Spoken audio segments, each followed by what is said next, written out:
blood, but I don't want to know any plot points. Is he going to give us Rich? spoilers? Howard, it's not about the plot. I wish I knew what the hell was going on. Right. In the show. The lead guy, Bill Compton, right, the lead vampire? Yeah.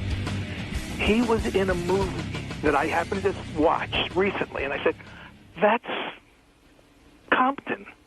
It's a movie that you talked about when it came out. Quills. Rich? Jeffrey Rush. Rich, I got to get out of this. That's interesting information. It's Jeffrey Rush, Bill Compton. His real name is Stephen Moyers. Oh. He was in the movie Quills. That was a good movie, Quill. It's a great movie. Yeah, I don't even remember it, but I remember liking it. Jeffrey Rush. Yeah. It's a great movie. All right, Rich, thank you. Please. Who gives a shit? Who gives a fuck? That's the information that the guy... He had to break in with that. The guy had another acting job?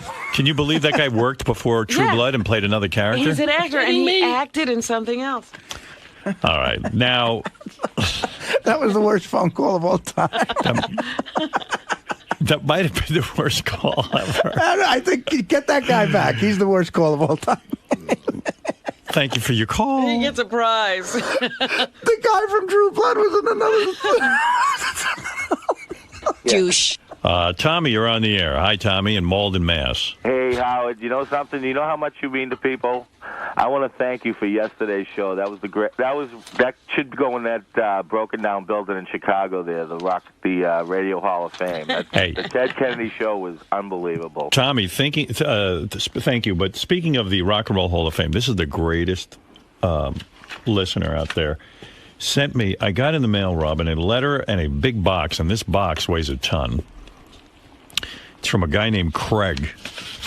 And, you know, there's a Radio Hall of Fame, and we basically pointed out that it's a ridiculous organization because it's one guy who decided to call it the Radio Hall of Fame, and he's in charge of it.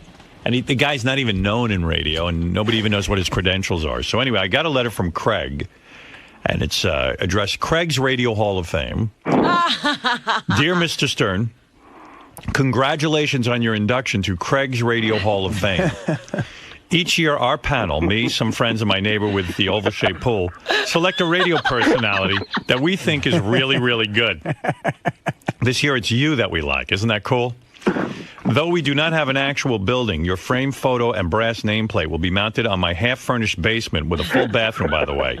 You can visit anytime you like as long as you call a day or two in advance so we can clean up the toys and other shit down there. So again, congratulations on this ultimate honor. You are really, really good. Sincerely, Craig, founder and running things guy for CRHOF. And that's great. Look at this. This is a Craig's Radio Hall of Fame trophy. Oh, wow. He went out and really did something. And on it says, Craig's Radio Hall of Fame recognizes Howard Stern for being really, really good at radio stuff and all things like that. 2009. That's great. And it's a big glass block. It's gorgeous with a big star. It's beautiful. So I'm going to put that here in the studio up on our ledge, on our mantle. You should visit that. You guys should go visit the Radio Hall of Fame. Oh, that's so funny. And it's perfect. So I'm the winner of the Craig's Radio Hall of Fame for Outstanding Radio. Because that's the same as that Dumont guy. Yeah, absolutely. There's Wendy? absolutely no difference. Wendy, it's Bruce Dumont. What? I won? Oh. Where are your tears for Craig's Radio Hall of Fame? I might have Craig call in so I can have my tears. There you go. Yeah. Hey, so yesterday on the wrap-up show, I was listening to some of it. I didn't get to hear all of it. But they dragged Scott the engineer in there, who's always good radio. And the discussion was mostly about Scott's DJ business. We haven't mentioned that DJ AM was preceded by Scott the engineer. And, as I was listening to this on the radio, I was thinking about Scott the engineer. The one profession, who's the one guy you wouldn't want at a party? It would be Scott the engineer. And the profession he chose was party. Was a party. Like, he runs the party. Yeah. You couldn't pick a more bizarre sort of side job. When have you Scott. ever looked at Scott and say, now that's a party? Right. You're coming to my wedding. DJ Downer. And I'd like to call up Michael's best friend, Michael, who has a toast for the graduation boy. Where's my shit? So, I wonder how those weddings he presided over worked out. They all ended in divorce. There wasn't one that succeeded. So anyway, here's Scott talking about his DJ business and what's happened to it. 5 years ago, I did a wedding. I came home. I put my shit in the closet, and I said to my wife, I am done. My equipment is still sitting in that closet. 5 years later, I have never touched it since. Maybe I'll buy it off you. It's worth a lot of money. You're telling me if the price wasn't right, you wouldn't come out of retirement? If the price was right, I would come out of retirement. It was so great, like when you're in Vegas, everything's about the DJ. So if anybody wants me to DJ their weddings, forget wedding. It should be ladies and gentlemen at Club Pure Saturday night. Scott the engineer. I would love to do clubs right now. I mean, that would be the. You don't know half the music. It's not hard to figure out what it is. Oy vey. If it's not hard to figure out, why isn't he doing it? The guys are making tons of money. Then they talked to Scott about the fact that, like, when he was a DJ, the DJ has to learn all the dances and has to. He has to be up on things. Yeah, it's sort of like a show. In the club. Yeah, it's sort of like he's the fun guy at the party. Like you want to hang with him. And Scott refused to adapt as a DJ. Like he would not alter that personality of his one bit. He was not going to bend for anyone. It used to crack me up when he'd get into that tuxedo. Yeah, his outfit. Bend records. Did you ever sing along? No, I would. You would yell hands up though, right? You would do the hands up. I wouldn't really sing. I would just go hands up, but I wouldn't sing. Was that how you did it? Would you just state hands up? Everyone? I resisted every time a new thing came out, like the Macarena or Electric Slide. The DJ had to learn those dances, so most times he would be able to teach people. Can you learn those dances? No, I never learned those dances. Scott, can you do the Electric Slide? No, I faked it. What I would do is all right, we got a request for Electric Slide from her. Now you come up and you have to lead everybody on the Electric Slide. I would make the people that requested that song. I don't believe him. I think he could definitely do that. I'll tell you one song I knew he did learn. Hands up. I saw him on fucking conga line doing it. Yes, Scott? No, I just, Doug just offered me a gig that they're having for Beetlejuice, a party at the end of October, and I turned him down. Why? Well, first of all, I'm so out of the music scene for parties. I have no idea what I'm just, I was done with it. I just didn't give a shit anymore. Scott's so funny. He's got that antiquated equipment in his closet, and he goes, well, if anybody, and then Gary goes, well, I should buy it off you. He goes, it's worth a lot of money. It's not antiquated. Yeah, come on. CD players, but it's an amp and speakers and a mixer, which it's worth a lot of money. Did you think a brand? It costs a lot of money, but it's not even state of the art anymore. Well, the speakers are. I mean, they're Bose speakers. You can't get any better than that. Mm-hmm. I don't know. Somehow Scott smelled some dough there, right? But that's. I'm just surprised you turned down the gig. I mean, I just wouldn't do a good job. Number one, right? Did you ever do a good job? Yeah, I did. I never stopped you before. It's a legitimate gig. It's a party potentially for 300 people. We're very early in the stage of planning it for Beetlejuice's launch for his show that's coming up in October. Why don't you get a real DJ? And I mean, he has 2 months to practice. No, it's not like a goof. Like we need a DJ. Came up yesterday. You know what? Forget him. And he's out of the business. You play that Boom Boom song or something. It's Boom Boom, right? Boom Boom Pow. I play that all night. There you go. Everybody get on the dance floor now. Here's a very popular song. Kit, kit, boom, boom, pow. Gotta get hit. I could just play this over and over again. Yeah, go have a cigarette. I like that Scott doesn't want to do the DJ work because he's afraid he wouldn't do a good job. But of course, that doesn't stop him from coming into here. I was like, yeah, it never stopped him before. Aren't you afraid you're not going to do a good job here? I am, but yeah. I keep coming back every day. The line he just said to us is like, I'm irrelevant. That's right. When were you relevant? Well, years ago, I was very relevant. He said his when was music, Eisenhower president? His newest music is 6 years old at this point. I got to tell you, when I wore my toupee, I looked a lot different back then. Now that I don't have my hair, I don't think I'm as relevant. I look like Colin Farrell. I'm done. Done with that. The pile-on begins. Back then, I looked like Colin Farrell. Now I look like Colin's ferret. Yes, Gary. I think I've just uncovered another piece of Stern history. So Ronnie told me that Scott had a video, and when you wanted to hire him, he would come to the house and show you the video of him DJing. Oh. And I would love to demo. see it, but he said that Ronnie's son said, when he was getting married, that he came and showed the video, and that, for Ronnie's kid, that was it. He wasn't hiring Scott based on what he saw in the video. Oh, really? The video was a turnoff. It was a non-sales tool. Scott's staring like he knows this is 100% true. And you don't even have a comeback to defend yourself. Scott, what was the video? It was just me doing a wedding. Do you still have it? Probably somewhere. I don't Could you know. please I'll bring it to me? You got to find that. Yeah, that's a TV special. Excuse me. That's worth money. Would you like to see my highlight reel? Sure. I'm sure it'll excite you. I can't believe it. Ronnie's son looked at the video and said, next. It's like the DJ version of Schindler's List. So depressing. The son of a friend. I know I look like a sad sack sitting here, but when you see me in my tuxedo, I'm a different guy. I thought I did a pretty good job. I mean, for what it was. I mean, I did a great job. I'm a different guy when I get behind that turntable. That's right. Isn't it weird that your highlight reel like turned them off? I guess. Here I am taking my 5th smoking break. I often need to go out and have a cigarette to relax. But don't worry, the music will flow. I have an assistant who spins. Yeah. Here's me saying hands up. Sir, can you wake up? Here's people refusing to pay me. Here's me driving off. That's why they call the song Hands Up. I used to use a gun to get my money.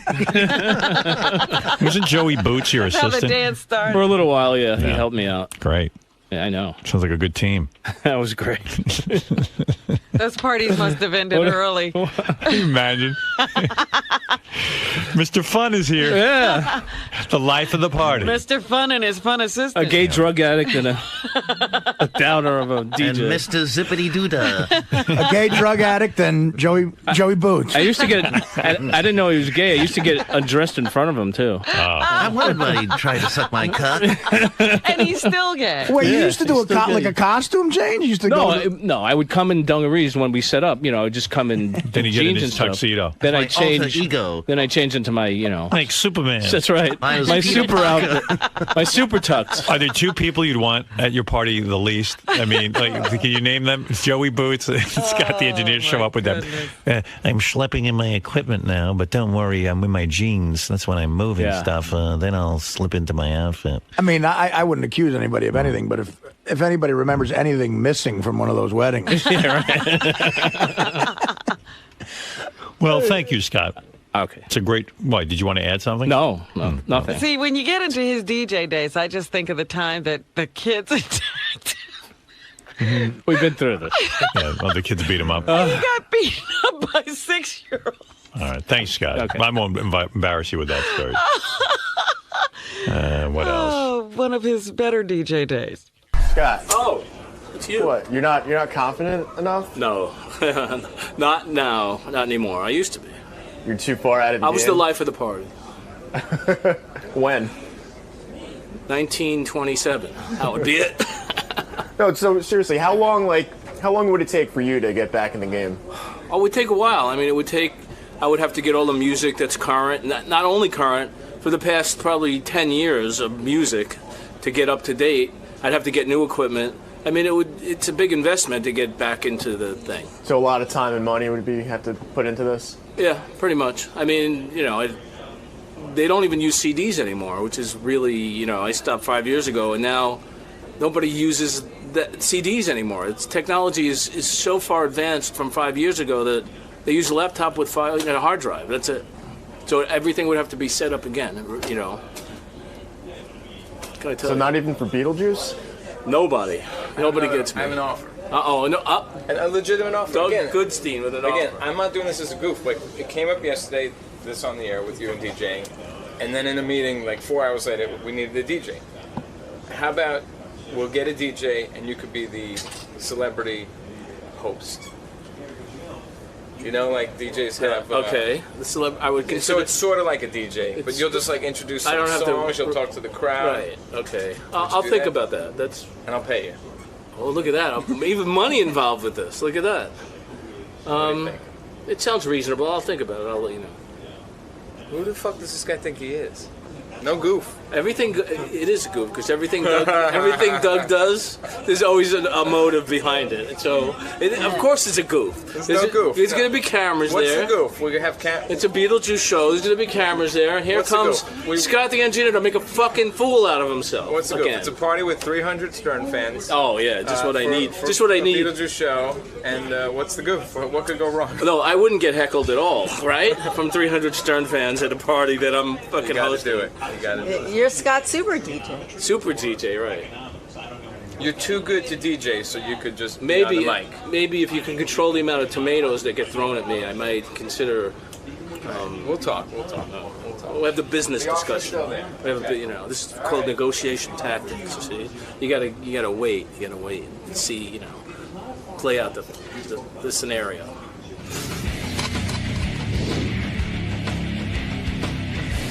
As you know, sitting here this evening, we have a few members of the staff of the Howard Stern Show.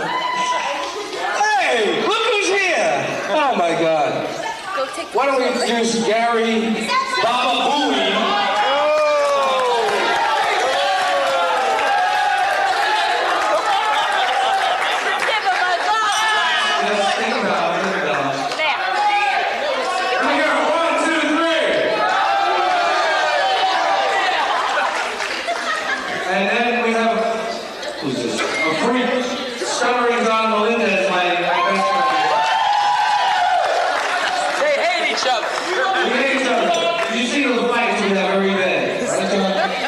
I'll tell you what, freaking bastard smokes like a...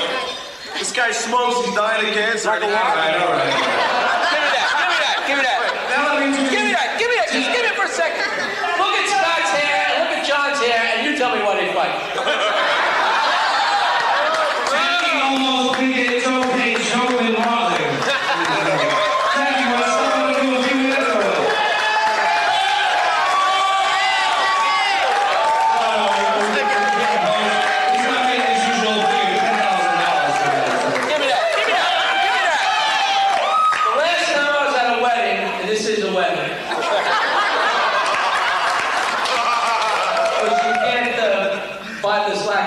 For a regular party. Just kidding, Mr. Ganji. I'm very excited that I brought my father, who's like within 14 minutes of my age, and I'm twice Mike's age, so I'm here visiting my friend Mike. His father and I should be out fishing together. Last time I was at a wedding, and somebody asked me to do time to come up and said, listen, do some jokes. The whole family wants to hear the jokes. The whole family wants to hear the jokes. I swear to God, the bride's mother was dry heaving in the bathroom. So, Kersely. How do you say it? Huh? Down. Okay. Let me just say one thing. No, John.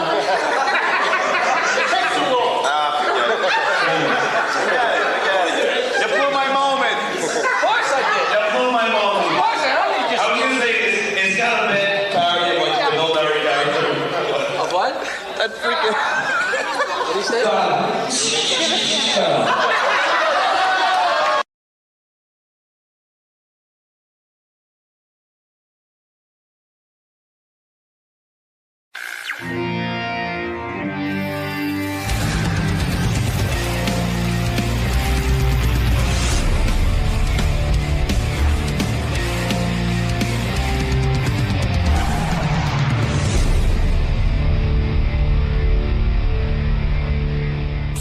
I was feeling depressed yesterday. Sometimes I get depressed for no reason.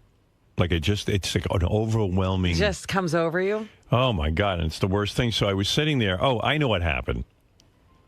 Gary gave me the Macy Gray. Macy Gray put out a new album of cover versions. And I don't really know much about Macy Gray. She had that one big hit. Yeah.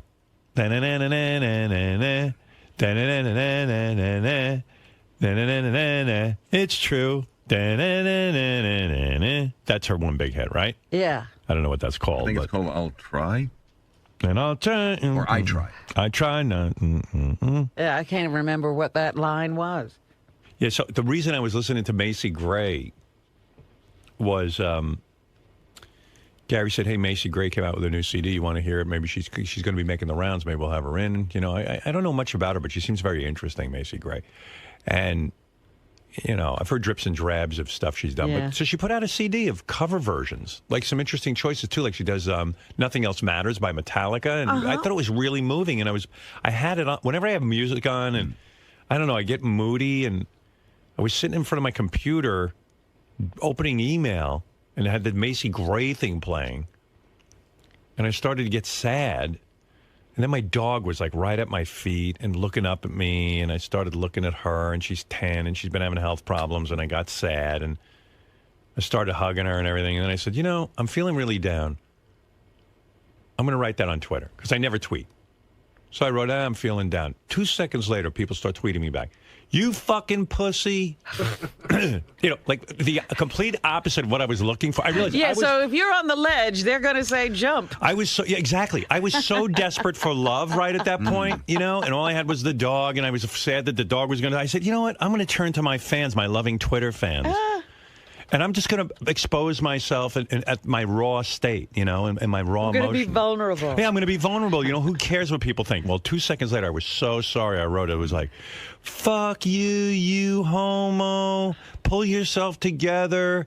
You know why you're sad? You're old, you old fuck. And oh, wow. Oh, my God. I was just like, it was wow. like things you weren't even thinking. It was, yeah, I was like, wow, what an avalanche of hate. But then, like, if you wait long enough, then people start to sort of turn around. The haters are faster typers, I think. And then people started sending me pictures of their dogs, and like, one dog was in diapers because it's dying. And it was like, you know, like the people were showing me they went through similar experiences, and it was a little better, but it wasn't much better. And then some woman asked for a picture of my dog. I tweeted that out, and then I quickly got off. I didn't want to read anymore. It was not fulfilling what I needed. I needed to talk to someone. Well, that's so I went to my psychiatrist, and an interesting experiment. I tried to turn to my fans for some support, but it was more like, you're such a homo. You're gay. Wow. Yeah, like I was gay bashing. Or gay bashed. I was gay bashed. I know what it's like to be gay bashed. And it's called insulting names. Wow. Yeah. I was going to be like that guy who jumped off the bridge after his roommate taped him making out with a guy. Yeah, I was thinking about it the other day. You know, everybody's talking about bullying like it's a child or a children phenomenon. Right. No. People, you just grow and you're continually bullied. Yeah. Even as an adult. Get over it. You heard Whitney. It's true. People get bullied as adults. Yeah. Like Gary bullied me yesterday. People even said, and then people started writing me, no wonder Gary took advantage of you yesterday, and you didn't fire back at him. My tweets were all like, Howard was a jerk to you. Yeah, well, mine were. Well, it depends when you listen, because at the end I let you have the last word, and in the morning I had the last word. You know what I mean? So depending on which argument you heard. Then I saw somebody sent an email in yesterday and just like called me a monkey and you should fire that monkey. If that ape worked in the real world, his gorilla ass would be fired. But what about Whitney Cummings? I mean, she's on major medication now because people were bullying her about her new TV show. It never ends. Yeah. And then I heard Sal on the wrap-up show bullying her. Oh, no. Yeah, he was kind of like, I think he's one of those people who's jealous. Yeah, like Sal thinks he should have a sitcom, I think. And it's like, just not, Sal, get over yourself. Why don't you write a sitcom? Or go get it. Yeah, she wrote those. Yeah, she wrote 2 separate sitcoms, Sal. So why don't you write one and submit it? Nobody just plucked her out of obscurity and said, we're going to put you on TV. Yeah, she worked her ass off. I tried to tell Whitney that. I said, it's all jealous comedians. I said, you should see every guy in radio fucking treats me like an asshole because they're all jealous, but they want to be me.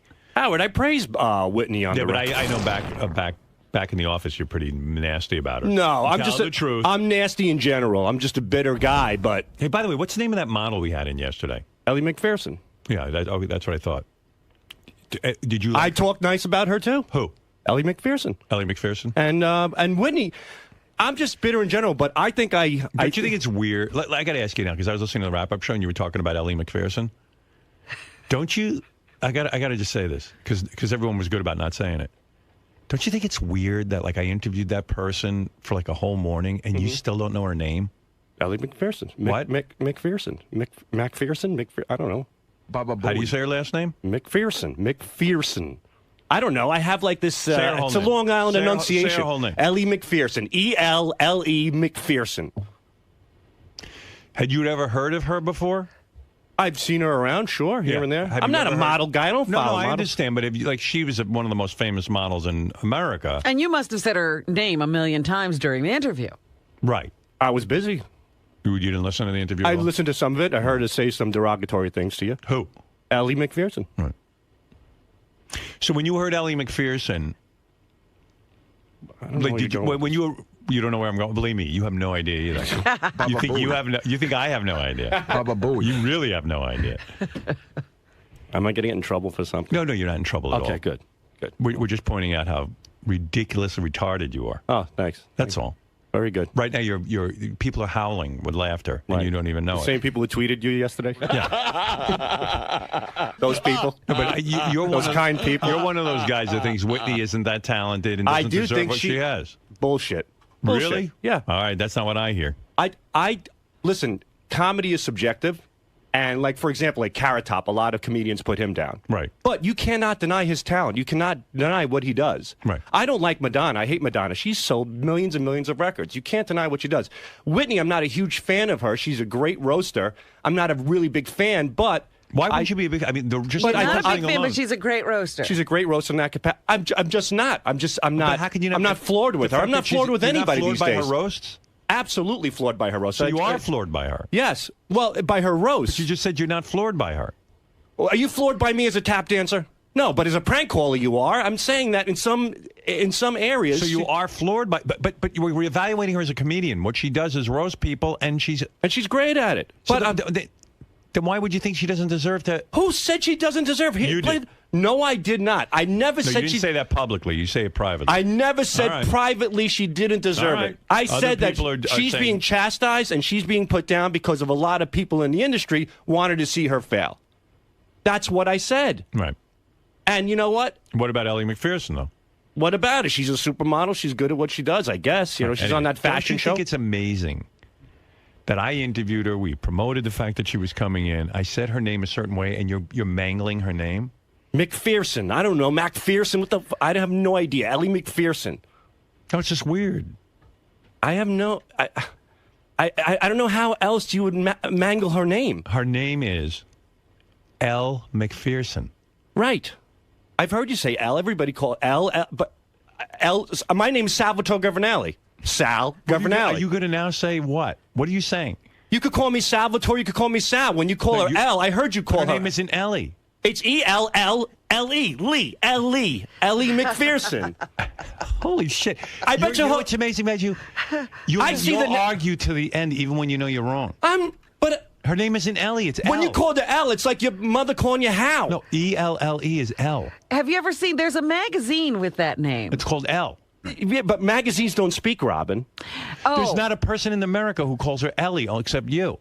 Oh, well, there you go. I'm unique. Yeah. Wow. You refuse to learn. All right, now so it's Elle. But when you called her Elle, and even on the wrap-up show, they were saying Elle or Ellie. No, you said Ellie. No, I see Ellie. On the notes, I see Ellie. I see E-L. You read E-L-L-E as Ellie. E-L-L-E, Lee. Ellie. I see it as Ellie. She doesn't have Elle Lee as a name. You know what it is? He has a reading problem. I do not. Yes, you do. I do not. And you read it, and even though you hear everyone saying Elle, I'm assuming it was Sal versus Salvatore. I'm assuming it was okay. All right. Fred versus Frederick. That's not a legitimate art. Frederick. It's Elle. It's not Ellie. It's Ben versus Benji. All right, so it's Elle. Okay. And I'm retarded because I saw I read it ELLE. I saw two L's, but two E's. Going around saying, I mean, the whole world says Elle McPherson. She says Elle McPherson. She's on the air. We're saying, here's Elle McPherson, and then somehow you walk in out of a time. I don't know where you are, I see something at a time machine, and you go, Ellie. No, you've never heard that name before. You've never heard the magazine called When I Elle. see Elle, I don't think about her name. That's the last thing I think about. Okay. She's a nice piece of ass. Who cares what her name? Her name could be Frank. I'd bang her in the ass. Who cares? You're an amazing man. Well, I'm sorry that I so could many name levels. Like just even your explanation. Every time you could get something wrong, well, it doesn't matter. Nothing matters. No, it doesn't. I don't care about history. I don't care about geography. I don't care. It doesn't affect me. Not true. I don't care about voting. Not true. I don't care that there's not purple states. Oh, when you screw up an enunciation, you get 16,000 emails. You get all pissed off. I mean, Are you retarded? You're constant. I'm not constant. Sure, we all get things wrong, but my God, there isn't a thing you get right. There's plenty of things I get right. What? Plenty. What? I don't know. Just give me something. I don't know. What do I give a shit about? I saw her name. I pronounced it Ellie. That makes me retarded? I mean, it's crazy. Kind of. It's kind of ignorant, Howard. It's kind of weird because you work on the show and we prepare for guests. And I do a good job. Everyone's saying Elle. Who cares? Can I explain it to him a little bit? Yeah, maybe you can. Sal, it's not that you read it wrong. Happy birthday, by the way, Gary. It's not that you. Thank you. It's not that you read it wrong. Baba Booey. Now go fuck yourself. No, but it's that she's been in the mainstream of media for probably 30 years. You probably jerked off to her. You probably read Sports Illustrated, all that stuff. So never read Sports Illustrated. But I understand that you read it wrong, but she's been a celebrity for a very long time. And so that's how I would think you would know her name. You know what? She really hasn't been in the spotlight in my eyes. I mean, she's out there. There's no denying it. But I'm telling you, she doesn't stand out like she's not like a Christy Brinkley, not like a Cheryl Teague. Show your cock. Just show your cock and be done with it. You're looking at it right here, the whole body. I'm a big cock. All right. Well, I'm sorry. And as far as Whitney's concerned, that's those. No, I've heard that you kind of like one of those jealous comics. I'm not jealous of what's there to be jealous about. As soon as you start, there's a lot to be jealous. She's pulling down a fortune. She's making millions. And that was my point on the wrap-up show. Even though she's doing that, it's driving people crazy. What do I care what she does? It has no bearing on me as a person. That's right. That's what I was trying to tell her. These other comics, whether she gets a sitcom or not, doesn't mean they're going to get one. Doesn't mean she didn't get them out of the line. Right. If she doesn't get a sitcom, it doesn't mean then they're going to go to Sal Governale next. Whether she does great or whether it bombs, it has absolutely you're going to be the no same, bearing. You're going to be the same position. Yeah, I'll be the same shithead. And in fact, she said to me afterwards, she said, I'm surprised because a lot of comics got a lot of deals all of a sudden. Like, networks kind of think in droves. Right. When you sign one person, one type of person. Yeah, they go, you go look for somebody else. Let me go get another female comic or something. Right. A lot of comics actually benefited from me being signed. I agree. And a lot of times these scouts, there could be a comic on stage who can bomb or be a complete hack. That might be something that a particular agent is looking for. Do you ever get scouted? I've been in a few. No, not really. No, just by you. I'm the only one who picked up on you, huh? Yeah. That's my unique charm, No, I have a few good things going on, but you hit the nail on the head. When I used to go out and... That'd be good if, I was arguing with some of the talent on America's Son. They go, what do you know? You hired Sal. Oh, that hurts. That'd be great. And I'd go, you got an argument there. Right. Yeah. Hit the buzzer on me, Howard. Right. Throw me out. Hitting the buzzer is so intense. It's so much fun. So it's so great. And then when the other two judges join in, it's like, and then all of a sudden the music goes, and the whole stage goes black. It's like death just hit. It'd be great if you could bring that buzzer everywhere, like to a restaurant. The food sucks. Wherever you go. It's great. You're a lucky son of a bitch. That's good. And you earned it. Congratulations. Oh, thank you, Sal. You're very welcome. Not that you don't take my word for my word shit to you, so. What? You're like, oh, thank you, Sal. Like you rolled your eyes. Like I didn't roll my eyes at all. Oh, I'm sorry. Maybe it's my paranoia. It's my paranoia. I said thank you. That's very nice. I appreciate it. All right, get out of here. All right. By the way, speaking of the wrap-up show, that's where we got the John was talking to Sal, and that's where he started calling Elle McPherson. Ellie McPherson here. I'll play a little clip from that just so you see how that all went down. There, hold on. A fat, ugly chick cannot get away with comments like that. But Ellie's so hot. I mean, she could basically say that your mother looks like a fucking goblin, and all right, suck my cock. Who cares? That's the beauty of being beautiful. Sal, do you think free pass? I mean, she said carte blanche herself. Do you think that she is a true supermodel? Absolutely. I mean, there are women that are hot, like wow, she's an 8, she's a 9. Then you see Ellie, and Elle McPherson is like like a moron. This is so funny. A goddess. Ellie McPherson. Ellie. Yeah. That's the only clip of that, right, of Ellie McPherson. He says it again in the next one when Gary asks about Ellie McPherson, and he doesn't realize what's wrong with it. Sal, you've been in this seat before where, she was the one who killed on the roasts and tore people apart. Now she's getting torn apart. How do you deal with that? Is that tough to combat? Touche, cocksucker. Welcome to the entertainment business. It works both ways. Touche? Yeah. She puts it out, you get it back. Touche, Ellie McPherson. Ellie McPherson, what does that have to do with this? Nah, it's a callback. But why do you think that? But why? Ellie McPherson. I just don't know how you're around. Elle McPherson is a very popular name in our culture, especially for guys Sal's age. She's pretty iconic. Yeah. Everyone's heard the name Elle McPherson. Well, he explained that E-L-L-E spells... Ellie. He probably never heard of her before. He goes, Ellie. He was spelling it with 3 L's at one point. Yeah, right. He went E-L-L-L-E-E. Ellie. Like Sally, Salvatore. Salvatore. Right. He's a trip. He's the best. He's the best. He really is. You got to get him in there. And I loved how he kept trying to fix the pronunciation of her last name because he didn't think that Ellie was wrong at all. Right. Yeah, I was convinced you were going to have him saying McPherson or something like that by the time he was at it. Yeah, it was too weird. All right, thank you, John Hein. We look forward to your wrap-up show today with Gary and the gang. Should be a lot of fun. Sal. Yes. Salvatore. Yes. My point. Are you familiar with the spelling of the word gazelle? Yes. G-I... You're not asking me to spell it, but... No, yeah. but it contains at the end... Oh, gazelle. There's a G-A... There's two. Giselle Bundchen. Giselle. No, like gazelle, like the animal. Right. The cheetah-like animal. Yes, of course. Absolutely. G-A-Z-E-L-L-E. Right. How would you pronounce that? Gazelle. Why not call that gazelle? I don't know why. That's what you got. Wait, hold on. This guy's the culprit. Turn the cameras. How am I the culprit? This guy yesterday brings me into the wrap-up show. All right, you want to talk about slimy people. You want to talk about underhanded people who fucking a really dirty, mischievous move. Not mischievous. Just a real dirty, no good, low-life, scummy thing. Right here. Mischievous. Not the bottom of the barrel, the scrapings underneath the bottom of the barrel. Wow. This guy brings me onto the wrap-up show yesterday. He goes, I want to talk to you about Bruce Springsteen and Gary getting yelled at. The whole time, I didn't know it was over Ellie McPherson. It wasn't. Elle McPherson. Whatever the hell. It wasn't. I didn't know you said her name wrong until you said it on wrap-up. I don't know about that. It doesn't make any sense. No, it doesn't make any sense. I didn't. Because I said to you, no, you why am I volunteered here? it, and I didn't correct it. I just let you roll. Well, who you wanna be told mad you at me? on the sneak that I was saying Nobody. Ellie? That was your own idiocy. I didn't know you called her Ellie until you said it. I don't know about that. I find that very hard to believe. I smell shenanigans around here. Something is very smelly. Rhymes with Ellie. Was it Richard? No, Richard smells fantastic. I would tell you honestly, if I knew you pronounced it that way, I had no idea until you said it when we were in there. And then I let you say it again and again and again. I copped to that fully. Right. All right. So who could have known prior to that? And maybe I don't know. As far as I'm concerned, I bet you there's plenty of people who call her Ellie. Wait, hold on. You call me mischievous? How do you define that? First of all, I screwed up that word. It's mischievous. So there you go. Is it mischievous? But anyway. Do you want me to tell you, or that be a mischievous thing to do? What is it? What's the right way? What do you think the right way is? I think it's mischievous. Okay, you think that. You see, that's what I'm talking about. He just asked me if I would like to know. I give him a word, and then what does he say back? He doesn't correct me. He goes, "You think that?" That's not nice. It's not nice. He's not a nice person. He's a nice person, but he's not that nice of a person. He's a calculated nice person. Sneaky. Is anyone really that nice around here? No. Yeah, they are. There's a few people. Nick the intern. John at the top of the list. Rob's a really nice guy. Hey.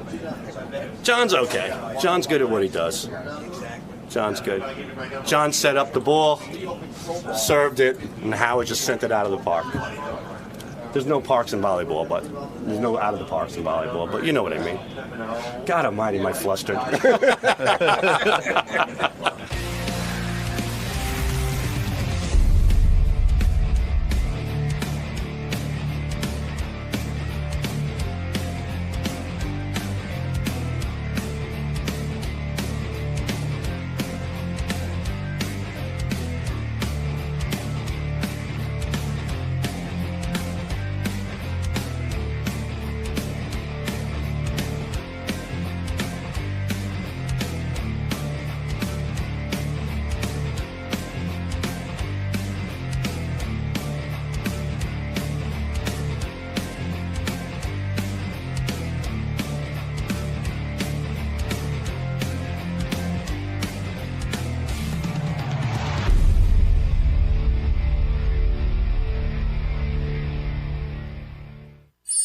I'm David Attell, and I'm here to pour myself out, get the message out about the new Gong Show on Comedy Central, and of course to reminisce about our Afghanistan USO tour.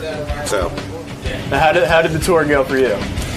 I think we'll all agree that like the tour is great. It's the getting there that sucks. The flying, taking like 5 planes to get there, spending 20 hours, you know, and very unsmokable airports, which was a shock to me. Turkey, you can't smoke in the airport. Can you believe it? Yeah, you can bang a boy in the. No, I'm kidding. No. But yeah, that was the hard part, and the heat of the whatever that was, desert areas was very, very crazy. But the guys did a great job, and the troops were very into it. So I think Dave Attell's got some real pressure on him. He's got to go out and promote the Gong Show. They're starting it on Comedy Central. He's the host. He's the host, yeah. Yeah, it's his show, so he's got to get out there. You think there's real pressure? It's Comedy Central. Yeah, no, there's pressure. They're banking on this? They're banking on him. All right. He's their one hope. Now that they lost Dave Chappelle? Yeah. What's up? Is there pressure on you to promote the Gong Show? In other words, you want this to be... But, I mean, you can laugh all you want, but this is a big deal to you. I mean, it really is. You need this to be successful. This is my last chance to show business. I mean, you've done a lot of work for Comedy Central. You've had HBO specials. You're a successful comedian. You had your own show for I did, yeah. That didn't work out. It didn't... What? Well, I mean, it ended. Well, I ended it, though. Right. Oh, yeah, you it was did? going to kill him, that show. Why did you end your own Dave Attell show? Because I only have one liver, and it got harder to do as it was called the Insomniac Show, not the Dave Attell Show. All right, but it should have been called. Everyone called it the Dave Attell. The whole industry called it. They called it the whole industry. Yeah, yeah. Everyone in the industry called it the Dave Attell Show. Exactly, Variety, of course. Yeah. No, they called it. Why I ended it? Because it was getting harder to do, but I wanted to keep doing hour specials, and they wanted the half hours, and you know, I guess in hindsight, I should have kept doing it. But look at me now; I'm like an old, you know, drunk guy. I mean, you know, it just seems like... Are you really a drunk? Yeah. And that's why the Gong Show is like a perfect rehab of... Do you have a drinking problem? Yeah. Well, what is this? The first time on the air? No, but I'm saying... I'm wondering I haven't had a drink in like 6 months, so and the guys will back me up on the tour there. So. How much is this a shtick, this addict kind of person? I don't speak early Jewish vaudeville terms. Right. How much of my shticklock? Yeah. How much? No, I mean, how much of this is your persona? Like Dean Martin, everyone thought he was a raging alcoholic, and maybe he wasn't. But some people have suggested it was an act. Is this an act with you, or are you really having a problem? Do you need to go to rehab? No, I think that what happened is just I got, I just stopped because, it was, I just was sick of, just doing nothing. And, the drinking was boring after a while and shameful. Was there cocaine involved? Yeah, of course. Of course. But that was years ago. Right. No, because Sarah Silverman said when she went out with you, when she was your girlfriend, right, she saw no evidence of drinking or any of this behavior. It came after her, she said. I thought he was always depressed, though. Well, I didn't have any money then. You didn't have money to buy alcohol. Exactly. I didn't have any of that kind of remote control money, as we used to call it back in the 80s. So they called you and said, we're starting the Gong Show again. Wait, jump around and okay, and what else happened? Wait, hold it. Go ahead. Don't worry, I'll get back to everything. This is how everything. you break a guy down. You don't stay on the same topic. I thought we were on the same team a minute ago. By the time I'm done, you'll see. Watch out for a curveball coming. I think I just got it. No, it was Sarah Silverman. Right. I'll go back to that if you want. No, that's okay. What are you going to do with the wedding? That's what I really want to know. Can I say? Go ahead. Give me your suggestion. 2 weddings. It seems to work in every Ashton Kutcher movie. Why wouldn't it work for you? You're making a good point. You run from the guest house to the front of the house and the back of the and the mate's like, "What's going on, Mr. Howard?" That is genius because there's so many people who split up. You could have the other partner there. That's a very, very boring. All right. So what happened with the Gong Show? Yeah, Dave. Now let me. Can I say one thing? Tip of the hat. Did you? Oh, thank you. Tip of the hat to you. Howard takes it to the level that we can never get it to with these acts. Because you've brought on all these amazingly freakish people, cool people, brought out. They're fun, and I'm like, how do we do that? And I don't think we got to that level, but you were the inspiration. Thank you. There you go. So, and that's not just sucking up. That's actually true. No, so. It's nice to hear someone say that. So, but the Gong Show. Were you a fan of the Gong Show? Yeah, I think the Gong Show was like the first time you actually saw freaks. I was and a doing fan of great things, Yeah. and like ukulele acts and guys in a bathtub and Gene, the dancing machine, all that stuff. And that was before YouTube, so that was like really the only outlet. Right. We take it down and dirty, more the road of hilarious than that. We've got something going that they don't have going for them, which is great judges, and the judges from Andy Dick to Triumph the Insult Comic Dog, Adam Carolla, all these different people came on, and they had a ball with it. They just they get involved in some of the acts. They lay it down. It's not like Sharon Osbourne giving this critique or some English dandy giving some kind of you'll never make it, mate. And Oh, blah, so blah, it's blah. it's a direct ripoff of Howard's show. Exactly. Thank you. We have everybody from unicyclers to queefers, and and in between. Queefers? Yeah, that's your that's your bread and butter. You do here. have a queefer. Yes. Oh, That's so can a queefer win? Or I wanted see. That's the thing. The whole thing that really got me was that America's Got Talent. It's always like the juggler and the guy on the unicycle with the bag, and we had those people on. But I wanted the hardcore. Yeah, the vaudeville, uncabaret people, like the girl shooting a dart with her vagina at her husband with balloon. I mean, I was like, I love this stuff. But it's only so far you can go. It's still cable television. No, they show it. Comedy Central's very cool about it. I give them a real dart out of her vagina. Yeah, well, you don't see the actual, vagina. The thing, but you see, it coming out. And I see. So if this is a kids program, the Gong Show, I remember, was on in the afternoon. Now, are you able to negotiate with Comedy Central a decent salary? I mean, they're pretty tight with the dollar, are they not? I'm betting that Dave got $20,000 an episode. Wow, I say that's high. It could be. It could be between 20 to 50, but it could be 30. I'll say around closer to 20 than 50. Well, the funny thing is, Artie, you also are a sitcom actor, so if I was going to use my old quote from my part on Wings, from when I was on Just Shoot Me. No, but that's part of it too. But Comedy Central, money-wise, they bring the money if you bring the ratings. And the good and the bad of Comedy Central is that you can take it to the next level. Like the Gong Show would not work, and they've tried it a million different times. Yes. A lot of guys have tried it. Yes. And it is kind of like the Titanic of going down with the ship. And I could ramble off many hosts who've tried to do it. And we immediately went in and said we're not going to try and do what Chuck Barris did. Okay, right. I'm not wearing a suit. I'm not wearing an Indian war bonnet with a kilt. But Chuck Barris had fun with it. Yeah, he was great. He was almost looked drunk. Yeah, I always thought he was high. How long did you date Sarah Silverman? I don't know. Are you asking me to go to the wedding? Yes. How long did could you I go? date? What, to my wedding? Yeah. Do you feel not with that close to me? face. Do you feel, to my wedding? Do you want to go to my wedding? Oh, I guess my Gong Show money. I can't afford. I mean, we're not. Adele figurine. What if I bring a beautiful Kyrgyzstanian girl that I met in Kyrgyzstan? Listen, I love you, and I think you're great, and I'd like to become friendly with you. But you're not coming to the wedding. But we never hang out together. I mean, would you really want to be there? 2, 3 words: bong hits and Scrabble. Let's make it happen. Let me put it to you this way, Dave. What kind of gift could you afford at Crate and Barrel? Look, talk to me about Sarah Silverman and Jimmy Kimmel announced they have broken up. Right. That's why I bring this up. Do you think it's because of the Gong Show? No. Is that a thing in their relationship? If the Gong Show ever comes back. I want to ask you something. Go ahead. Why did you and Sarah break up? And maybe that'll give me insight into why Jimmy and Sarah broke up. I don't, why? Yeah, did she break up with you? Or of course. She did? Yes. You were in love with her? Absolutely. Seriously? Well, what do you want me to say? No, I don't know if you're being sarcastic. But it was puppy love, you know what I'm saying? All right, it was it's a not long like time the adult ago. love that you power couples share, you know? Right. The love of a jet getaway weekend to where do you guys go again? But isn't all love puppified in a sense? Where do you guys head off to, whether it's the Hamptons or Darfur to just help out? Hold it. To hold an AIDS baby. Try to be serious with me about this. He can't do it. I'm trying to get insight. His defense mechanism is up, Dave. Come on. How long did you date Sarah Silverman? How many months, years? I don't know. Well, I would like to think it was a couple of years. Couple of years. Yeah. And what would she say? I don't know. She brings it. Okay, I'm just asking. I'm trying to get insight because I like Jimmy and Sarah very much. I think they're going to get back together. You do? Yes. Why? Well, sweeps weeks are coming up, and October's rolling around, and nothing gets. You think it'll be a big deal if they get back together? You think this is a publicity stunt? Yes, he does. No, I really do. No, but in all seriousness, You were going out with her. You loved her.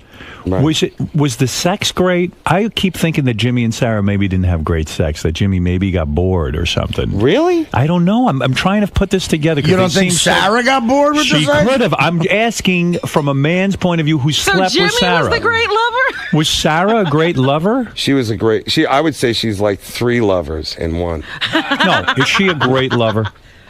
Isn't that a term that you really only use for like an older man? Come on, stop. She's a great lover. Man. Is she a great lover? Yeah, she is. She's a very. I'll tell you one thing, and this is all in truth. She's a very alive person. She's very in the moment and all that kind of stuff. And me, a brooding, balding old guy. That's the kind of stuff that you're attracted to. Right. She's like a live person, and she's good at sports. And I could give a shit about sports, but know. But the sex was frequent. In other words, it wasn't being withheld. It was a good. Is that sex what you think life. would happen with them? I don't know. I'm trying to piece this together. It's shocking to me. I'm actually upset about it. Are you really? Yeah, because I enjoy hanging out with them as a couple. Well, why can't you still do that? As a couple? I can't. They won't get together as a couple. As a T-Mobile cell phone, can't you? You know what? What is your theory on this? What do you think happened? I really just heard about it the other day because we got a little saying in Afghanistan. Right. If you love it, no. I really don't know, but I'd say that both of them are, I don't know Jimmy that well, but I know her pretty well, or I did, and I think that they're probably working a lot. He has his show, right, and she has her show, and that's a lot of work. And then I think it's like adult stuff. It's not like when you're just out of college, kind of hanging around things. So it's more of an adult scene that I probably wouldn't know about. But that's probably, I'd say, the problem. Last time I saw her, she said, "I love him. I'm going to be with him the rest of my life." Blah blah blah blah blah. And what happened? Well, this was the rest up. of her life. You just didn't know. It didn't mean she was going to be dead. Right. I don't know. I don't understand it, to tell you the truth. I really don't get it either. And have you ever done Jimmy's show? Yeah, I have. Yeah. When during the Insomniac thing, I came out and Did you discuss having sex with her? His girl? No, I didn't. You didn't. Why not? Wouldn't that be great television to say, "Hey, I banged her, you banged her. Let's compare That's notes." pretty rock and roll. It's not so much comedy. That's like what rock funny? guys do. Like Eric Clapton could do that or something like that. I don't know. I mean... I would have tuned in. I would listen to you guys comparing notes and saying, she didn't do this. But then Jimmy would go, "Oh, no, she did that with me." Don't you love it when and he goes, "She never licked my balls," and that upset me. And no, Dave wants to do jokes about shampoo and a sock. Every time I come in here, you always bring up Sarah and all that stuff. What do I have to do that? Like, if I found Bin Laden on that trip, and I also opened Iron Man, would that? No, I only brought it up because of the news that they were. I know. I it's thought shocking. you could offer insight. I did. Do you think it has something to do with the gas prices? Now this leads into neutral territory. Do you have sex videos of her with you? No, you never took her. Before that, no, never. Wow. Well, all right. I will drop it then. I mean, honestly, Howard, would you? Don't you feel like that's like you got to be really on your game to do that kind of stuff? Like sex video? Yeah. I've tried it and it never works out well. I've done it a couple of times in my life. Now, a man in your position, why would you even put yourself in that position? I look so bad. You do? On these videos. You think you're in decent shape. What? You really aren't the the best judge. You should show us. I did one where I took the video on my penis, and I don't know, it must have been bright light, but it looked very veiny and like it was. I was like, ugh. You're too harsh and critical. When people ask me that, I go, look, I'm embarrassed by video of me not having sex, just acting. Yeah, right, just being around. Right, yeah. I mean, that's what I mean. You're too critical of yourself. You should let somebody else judge it. Okay, Robin. I'd love to have your critique. After Gary came back from Afghanistan, he came to me and he said, "Dave Attell is a saint." I said, a saint. He said they should call him Saint Attell. He really is. Why do you? I said to Gary, "Why do you say this about Dave Attell? Because as far as I can see, he doesn't look like any kind of saint to me. Right. He seems very... Nobody's ever described him that way before. And he's a Jew. And he's a Jew. That's right. And then the Jimmy thing, right? Right. So, and he fucked Sarah. Yeah. I mean, I don't see him being a saint. No saint has ever fucked Sarah. So Gary goes, "Wolf, there were days when we were traveling." You know how he talks. He goes, "Wolf, there were days we were traveling. And we would be very tired. And sometimes the USO would say, when you're eating, go have meals with the troops and talk to them. But sometimes we were so tired we would just eat amongst ourselves. But Dave Attell would go over to the troops' tables no matter what was going on and sit there and talk with them. It's very, very important to him. The whole time he's there, he's talking to the troops. He never shied away from the troops. Right. Well, is that accurate? That is accurate. And, the guys didn't know that that's part of the USO thing. It's not just doing the shows, but, they picked it up real quick. Artie apparently didn't know. All right. Well, but Artie is Artie different. slept, yeah.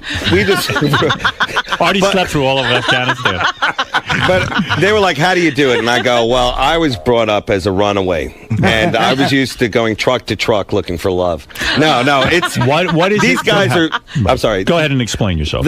I'll explain. I'm glad that... First of all, I'm glad I couldn't pick better guys to go with because not just Artie and Gary, but Nick and Jim Florentine were great. And the whole thing is that the monotony... we see the war in little snippets on the news, and it's explosions and shooting. But then there's the other times of just monotonous routine, heat, being distant from their loved ones, their lives. There's a lot of people there in the Guard and Reserve who have other lives that they've had to put on hold to do it. And what the we psychological pressure knowing that they might be killed at any exactly. minute. Right. But besides all that, there's really just the never-endingness of it and the sameness of it. And that could be horrific or it could be boring, but it's over and over and over for over a year. And we're just like new faces that come in. I don't consider myself famous. I'm not, Jessica Simpson or anything like that. But we just come in and like whether they know you or not, it's just somebody else to talk to. Like, comics are great because we don't bring any equipment. We just come in, tell a couple of, dick jokes and we're out of there. Right. And they love it dirty. And, they might say the powers that be, keep it clean, do this, whatever. Yeah. But when it gets down to it, they always love it dirty. And we love bringing it to them that way. So. Right. Yeah, the shows, it was a good experience. The shows were very successful, and obviously Dave destroyed, as did Nick. Everybody killed. Yeah, and Gary did a good job. And it is so satisfying afterwards at the meet and greet when these guys come up to you and say, you know what, man? And every one of them were nice. We really appreciate you coming. We laughed, and it was good to escape for a while. And Dave has gone probably about 4 or 5 times. Is that right? You've been there quite a bit. Different place, right? yeah. Yeah, you've been to Iraq? Iraq. You've been to Afghanistan. And, Afghanistan used to be the one where everybody's like, I hope I get sent to Afghanistan because it's safer. Now it's really, going crazy. Yeah. Did you feel in danger at any time when the mortar attack? We read about the mortar attack. We asked Gary and we asked Artie about it yesterday. Was that your first time being under attack? Well, besides coming on this show, the emotional mortars, the rounds shot at me, the salvo. Coming in. No, it happened in Iraq too, but it wasn't like where we had to get in the bunkers. It was just kind of like, oh, by the way, we were attacked. But the best part, there's 2 stories I'd like to say about the whole tour. One of them was I was roommates with Artie for a while and Nick DiPaolo. And it was fun. That's a fun room. It was a fun room, and Artie. It's hard to sleep with him because he, you think like he's a bigger guy, he must snore. Well, I snore. Right. Nick might snore or whatever, but he talks in his sleep. Oh no! Really? And not just talks, he orders food in his sleep. Oh, stop. I'm not kidding around. Get Nick DiPaolo on the phone. It's so true. Yeah, no, is that right, Howard? That's crazy. Dana and a couple other chicks have said this to me. You order food in your sleep? And Howard, he sounds contrived, but he's telling the truth because it is true. Other people have told me this, and it's so embarrassing yet so funny. I never heard it. Does it arrive? Does the food come after what did I say? I'm no Craig Gass, but may I try it? Yeah.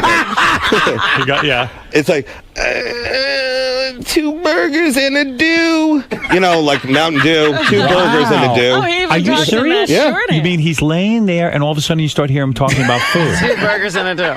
Burgers. But what not else just does he laying mention? there. What else does he? Kind of shaky, kind of like. I do. I get the shake. What else? What else does he order? I'm curious. Pizza. Well, Nick DiPaolo said the 2 burgers and a dew thing, and that was why I knew they weren't bullshitting. Just 2 separate times they said the same exact thing that I ordered. Wow. Yeah, and I'm like, I don't even drink Mountain Dew. And the whole trip too, he was not really eating. He was eating apples the whole time, and he had like 1 big meal, and that was about it. It's amazing. Gary was telling me about you in Afghanistan, and he said this, and I hope I don't embarrass you. He says, at one point, Dave Attell waved his hands over the desert, and it turned into water. I'm not kidding. No, you know what? I was afraid, like flying in the helicopters and all that kind of stuff. But that was pretty cool that we got a chance to do that. That was really did cool. Did you shoot off a gun like Artie and Gary? Yeah, I did. You did, and you liked it. Yeah, no, that's the coolest part of it because, like, you know, they were like, "Hey, how do you know like this?" Because I watch all those military like history channels. Why do you? I love it? that stuff. Why do you go? You didn't just go once. This is your 5th time over. Well, no, I've been to Afghanistan twice and Iraq once, and then I've done like other USO. Why stuff. do you do it? Do you feel an obligation? Yeah, I also feel that you know, like when not really asked to do anything, and that like it's a really good. I guess we're lucky that we get to do it because we're in like show business. Right. But you know, I just feel like don't get a chance to do anything. And like I've traveled a lot, but you know that part of the world is like a whole different animal. And, it really is. Like you would never. Well, I told this to I think Nick. Whatever. When we were in the Kyrgyzstan airport, by the way, do not honeymoon around there because that's there was a guy getting on the plane with a bow and arrow. I'm not kidding around, Howard. I'm not kidding. A Mongolian hordeman, whatever, was getting on with a bow, and he was at the counter like, when can I get that flight? And I'm like, that guy's got a real bow and arrow on him, you know? And you're only afraid of the bow and arrow from a distance, but up close, it's kind of like retarded, you know? Yeah. I mean, it's the bit I'm working at. So you are a man who feels compelled to help his country any way you can, and you do it. Yeah, and you do it with joy. Can I say one thing? Yes. Okay. The biggest surprise, delightful surprise, was when we went to the Predator base and did Gary tell you this? Oh yeah, the colonel. The colonel of the Predator base is like the most devout fan of your show. Wow. Anyway, because we walk in and he's giving us like a bullet point thing on the Predator, which is pretty cool because Jeff Anthony, usually when you do the USO tour, you meet everybody. You meet like the guy who's in charge of sanitation, and he gives you like a rundown on how they do the base and like how they set up the city and all that kind of stuff. So some of it's kind of monotonous, but you know, you're there to meet the guy, so you got to, sit through it. But this guy goes, I got a couple questions. One about the merger. And like he's like a colonel. He's up on it. Yeah. And the next one, Jim, are you still going out with Robin? Yeah. And then like, where's Artie? Is he coming out? You know, well, he Dave, wants you to be fanatical. Right. Dave has been there so much, Howard. He knows enough, and he reads a lot about it, I guess. Yeah. Where he's talking to the Army guys in Army terms, like a guy will have a rifle, and we won't even know what the fuck it is, and Dave will be going, "What are you using that? Do you use S50s, or you got a 485 Glock on that?" I didn't say that. I mean, no, you knew numbers. You're a gun freak. Not a gun freak. Nick in Lake Tahoe, you're on the air. Go ahead. Good morning, Howard. Thank you very much. I got a question for Dave Attell. Was there any time on the trip that you guys were so scared that you said, "Oh man, this is it. I don't know if we're ever going to get out of this one," or anything like that? Artie, Gary? Probably when Artie was talking in his sleep about food. I thought he was going to eat me. No.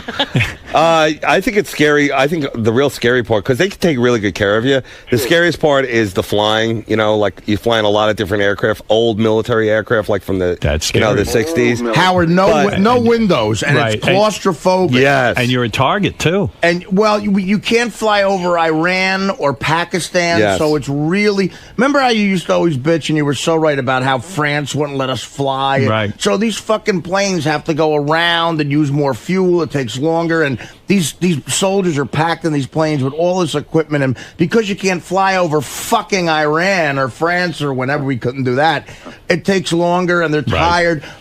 And you don't realize how important windows are on a plane to make you feel more secure. Right. You're just up and you don't know what's going on. But during the mortar fire, I got to a point where I really was a little first of all claustrophobic in the bunker. Second of all, a little bit, because there was a lot of us packed in. And when we're walking, and that kid said to me, "Look, the way I look at it, if you get hit, you get vaporized." And it's like, it's going to be weird just. That got to me a little bit. Yeah. But they make you feel... It's got to hurt to be vaporized. But they make... What is vaporized, Artie? Can you explain that a little bit? When, so you in take other your words, pot. In other words, you get hit with a weapon that's so powerful that it just can turn you into dust immediately. Like, you don't even feel it. Yeah, there's nothing left of you. Right. Gary said at one point, Dave Attell jumped on the mortar. I would have done that if it was good for the show. Well, did you ever at any time assess who would be a problem if it got heavy? Well, I did think that if, let's say, we were captured, I know as a Jew, I would have had to think out one of the other guys. Right. No, if we say got into a crash and we were in the desert by ourselves, abandoned, alone, and had to resort to cannibalism, you figure I'm going first because they're lasting 2 months on me. Let's go to Jerry. Jerry, you're on the air in Dover. Okay. Hey, besides that, the Gong Show looks like it's going to be funny as hell. But, thanks, man. Hey, Sarah Silverman, little star fucker. Did she take it up the ass? Oh. Wow. That's a legitimate question, and you got to deal with it any way you have to deal with it. You really think he should answer? I do. I think it's legitimate. I don't think it's a nice question, but I think it's a legitimate question. Did Sarah take it in the ass? No, I don't see any of that there. I think it was more by Kabbalah sex. You know, it was really it was more traditional. Yes. All right. I like how that guy came at it. Like you were with her in the early '90s. That was the height of the anal craze. Was it really? Absolutely. Even Robin went through it. Robin took it. I had it a couple of times in my ass. Yes, absolutely. Well, you know, back in the desert, that's really the only way to clean yourself. Clean your piece, as they call it. That means she probably took it right up the ass. What's going on with your relationships now? Do you have a girlfriend? No one ever reads about you in the tabloids. The Gong Show is really, I think, like a eHarmony for me, because I met so many interesting ladies on there. This one girl. Are you having sex? Well, not really, because I stopped drinking. You mean that ended your sex life? Well, it does. You know, it kind of like you'd rather go home. Yeah, I'm actually one of the few guys who's cool being alone. And that was kind of the weird thing, like sharing a room with these guys. Yeah. Because I think he'll say it too. Like, Artie, you're on the road all the time, but you get like your own. At the end, you go into your own room and you can do whatever you want. Absolutely. You know? And now it's kind of like this, like guy club. You know, and like you're afraid to like undress in front of everyone. Yeah. Although you're walking around wearing just a towel. You know, a towel, and that's always fun. But we had, because again and again, like Dave said, we couldn't pick a better bunch of guys. There were a couple of nights where, we couldn't sleep, and it was just me, Nick, and Dave, and just laughing all night because we just love each other's company on top of being performers. And I mean, Dave, is being humble a little bit. A ton of guys recognize him from Insomniac. They love seeing him. Right. And he goes up and like literally at the mess hall, he'll go out of his way to just talk to guys. And like I told you yesterday, there was one group of guys who said to me and Gary, look, they were just out of Fort Hood, Texas, going away for 15 months. They asked, could you hang out with us? And Dave was very aware of that. And he always did it, never said no to anything. So, I mean, Dave. It was a great tour. That's not true. But, I mean, thank you, Artie. But a lot of it has to do with, like, that's our fan base, too. These guys are the guys who come see our shows when they're, and it's like, that's the cool connection, because it's not just like they know your stuff, or like a lot of them have said you don't care. You never think about your own life. You never think about the fact that you might get killed over there. Well, I'm kind of hoping. You're hoping you die. Since I have a miserable life, but now tell me, you don't have a girlfriend. I don't. And so I can't go to the wedding then. You don't have anybody who... No, I have a friend. You got a friend. Yeah, something's going on. Well, Why are you keeping it such a secret? No, she's not my girlfriend now. Why are you hiding her? Bring her in here now. Why did you say it to her? You know what? I'm gonna. I'm gonna have. Who you're voting for now that you've been overseas and you've seen the action firsthand? Who will be the best man to handle the situation in Iraq and Afghanistan? Is it Obama or is it McCain? Well, sometimes I think it's really, I think, the 1-2 punch. You got to get like the right vice president, and sometimes I think like, late at night, especially after a drinking binge, the best guy for the job would be Obama and the Burger King. The actual Burger King. Stop it. No. Tell me who you're for. Who am I for? Yeah. Who is the best commander-in-chief? You've been with the troops. Yeah. Mayor McChee. You've spoken with the troops. Yes, I've spoken to them and heard their views. You think the Burger King would be a good vice president? Well, the Burger King burnt down. Talk about... Oh, that's right. Oh, you didn't tell that story? Well, I was trying to, but we were all over the place. But we only had 3 hours. The Afghanistan... The Afghanistan Burger King. The Kandahar, the base we were at in Kandahar, the place that stunk like shit. Yeah, the Kandahar BK. Yeah, it had a Burger King. Yeah. And of course, I hear that, my eyes light up. Yeah. And then they go, but it burnt down last week. Yeah. A mortar hit the fucking Burger King. So I was looking to have a Whopper with cheese with shit on it. I've actually gone to a fast food restaurant, whether it was Burger King or McDonald's in Aruba many years ago. Right. And it was so bad. Really getting into the local culture. Oh, my God. I was so fat back then that I decided I needed to eat Burger King. And I go in Aruba, and I go into the local town. It took over an hour to get a burger. There's no such thing as fast food. Can you imagine in Afghanistan what that would have been like? I mean, you would have been sick. I'm sure for and months. the guy behind the counter. Yeah. What would you like? You know what else they have? Like a Starbucks ripoff type place that they build. What, the Tim Hortons? Well, not the Tim Hortons. Like I love that place. Talk about real heroes. It's those 4 Canadian girls working at the Tim Hortons. Yeah, there's a Tim Hortons in Afghanistan. And there's like a coffee bean type place. Yes. Green bean, whatever. You think they set that up for the troops? You mean? Yeah, I mean it's Right. a whole city. So the funny thing is, you see a lot of these big, good old boys from the South walking around with an M16 and a caramel macchiato. Yeah. Frappuccino. Isn't it amazing, like, the lengths people will go to make a living? I mean, that's pretty something that's extreme to set up like a Starbucks in Afghanistan. Right, and it's Well, when always you hear packed. about those people who get kidnapped, it's always some guy Right. from the Midwest Contractor. who needed a job. It's always a barista at It shows Starbucks. you how shitty things are out there. In Kyrgyzstan, the cool thing is because the people are like Russian hybrid. You know, like you'll Right. meet like a girl like with one blue eye, like a husky, like weird hot girls, and they get jobs on the bases. And like I was up early one day, like just chain smoking outside, and these 2 guys walked by, a guy and a girl, and they're like wearing like all yellow. I could tell they're not in the military; they're like contracted in. And there's like this drop dead blonde hottie who in New York would be, you know, like the top of the totem pole. She's like collecting my cigarette butts and like putting them in this thing. Yeah, that's right. I Like- couldn't believe it. Like that's the best job there. They have Local Russian nanny. They need Tyra Banks to find her or something. All right, Smoking blondes. All right, you didn't answer my question, Right. Because Artie said he now was leaning toward McCain after coming back Really? from the troops. A little bit, not totally. I don't know. But You could switch back. Who are you supporting? Well, I don't really know who I'm going to support. I always go for the ones who are like pro-abortion and all that kind of stuff, gay rights Right, and all that. right, Because right. you know, like I feel like it's too stiff out there, especially in the comedy clubs with all I the agree. church stuff. But And you know, plus- that's just me. You know, whatever. But Plus, you're a gay guy who's had an abortion. right. So that would be Obama you're for. Yeah, I guess that. But I do love McCain. Like I read all his books, and I think he's definitely like So you're having a hardcore. hard time deciding. It's very hard. So And I you probably, also- you know what I think I'm going to do? Sleep in and not vote. You think that's good? No, That's maybe what I that's do. the answer. You Will also know that McCain can't really be fucking in real life anti-abortion. You Right. know what I Yeah, mean? but he He's should a say cool that. dude. Yeah, He's a you're cool right. dude. Policy. Yeah, I know. He should say it, but these crazy Bible Belt people have you by the fucking balls. Well, then he's got to stand up to them. That's what I think. That would be leadership. That's One right. other thing I said in my sleep, I just remembered that, and again, other people have said this, and Nick told me this, that on top of that, he claims that I said, and again, I shake around when I do it, and Nick does such a funny impression of me shaking around. But what does he claim you He said? claims I said,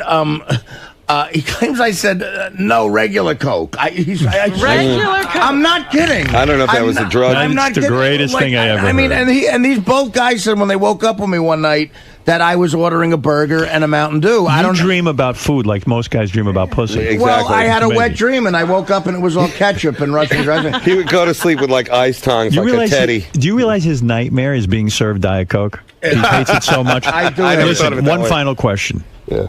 Will you call Sarah Silverman and try to date her again now that she's broken up with you?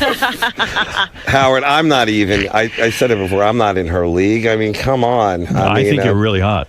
You do? I do. I've been trying to dress a little bit more adult. You I'm look glad good. you picked up on it. You know what, Because if Howard? you're going to host Very, the Gong Show, you got to show people that you're in charge. Very relaxed with a suit jacket, like Yeah. George Carlin. Like with an a Armand beard. DeSante. Right. That was my enough, pace enough car. nonsense. Dave is being, again, if any interviewer could get it out of him, it's you. But Dave has that comedian thing where, you know, he tells all these jokes. But I don't know this for sure, and I've known him for a long time. But in the early '90s, he was like the king of New York, like the best comedian That's there nice, was. Ari. And when he was playing at a club, other comedians would be late for spots at other places. All right, so because what happened? You'd stop and watch him.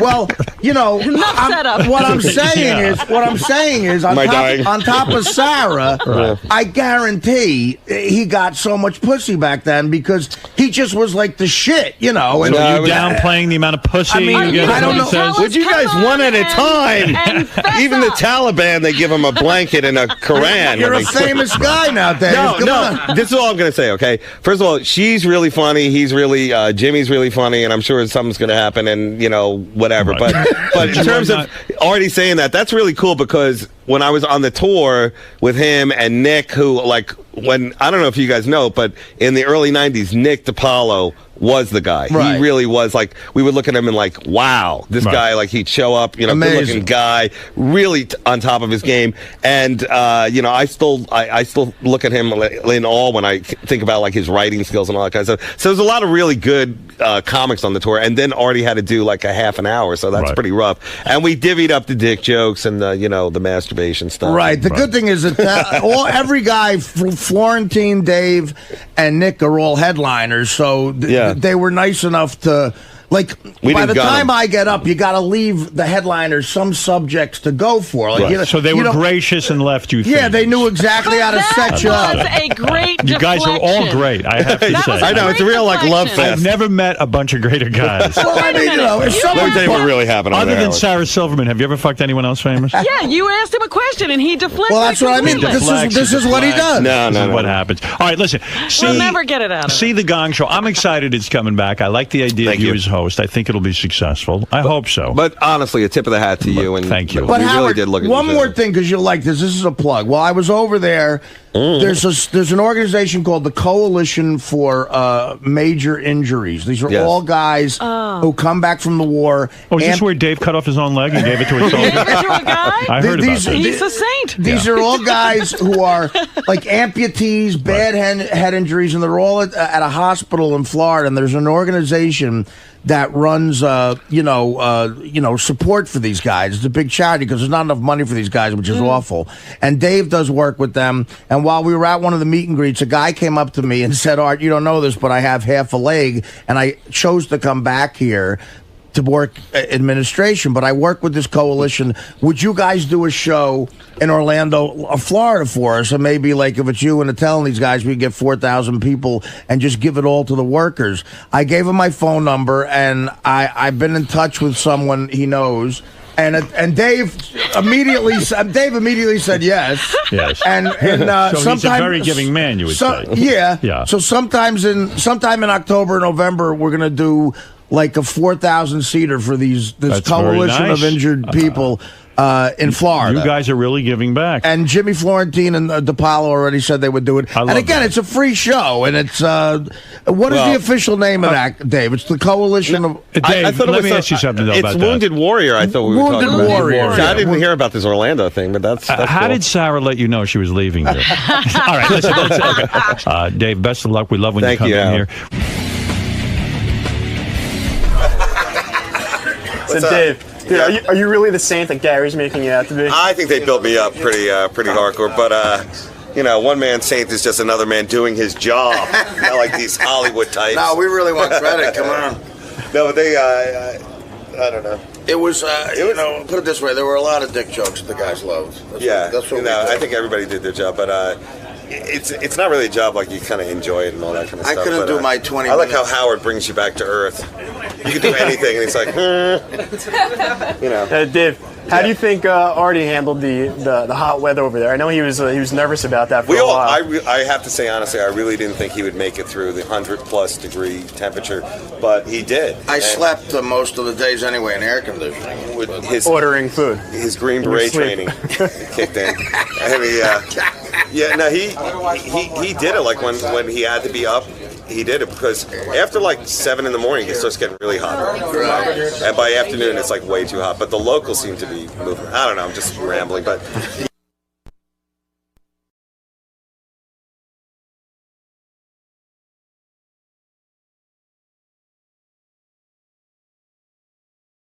John High and Gary Dell'Abate. The best of the wrap-up show begins now. This is Artie, and on Monday's wrap-up show, Gary was fucking fagging it up. His feelings were hurt because I lied to him. I betrayed him. It's like Days of Our Lives or some shit. Tell him to show up as fucking pussy. And, I don't know, whatever you do after you show up as pussy.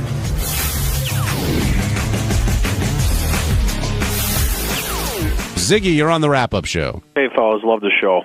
You know, real quick, I wanted to touch on Robin. She really seemed like she was digging at Artie today. I mean, is she that pissed off about him missing time and everything going on in his life? Because she just wouldn't let up today. What do you mean today, Ziggy? It's been like that. It's been like that for the past few weeks. Yeah, but it seems like more and more so today. I mean, she was just every second. I mean, it was some kind of dig on Artie, and it's just like, I mean, come on, Robin, either get over it or I don't know. I mean, am I wrong here or something? Well, I can take Robin's side a little bit. I can tell you this: Robin and myself, we take the show very seriously. This is a big part of our lives.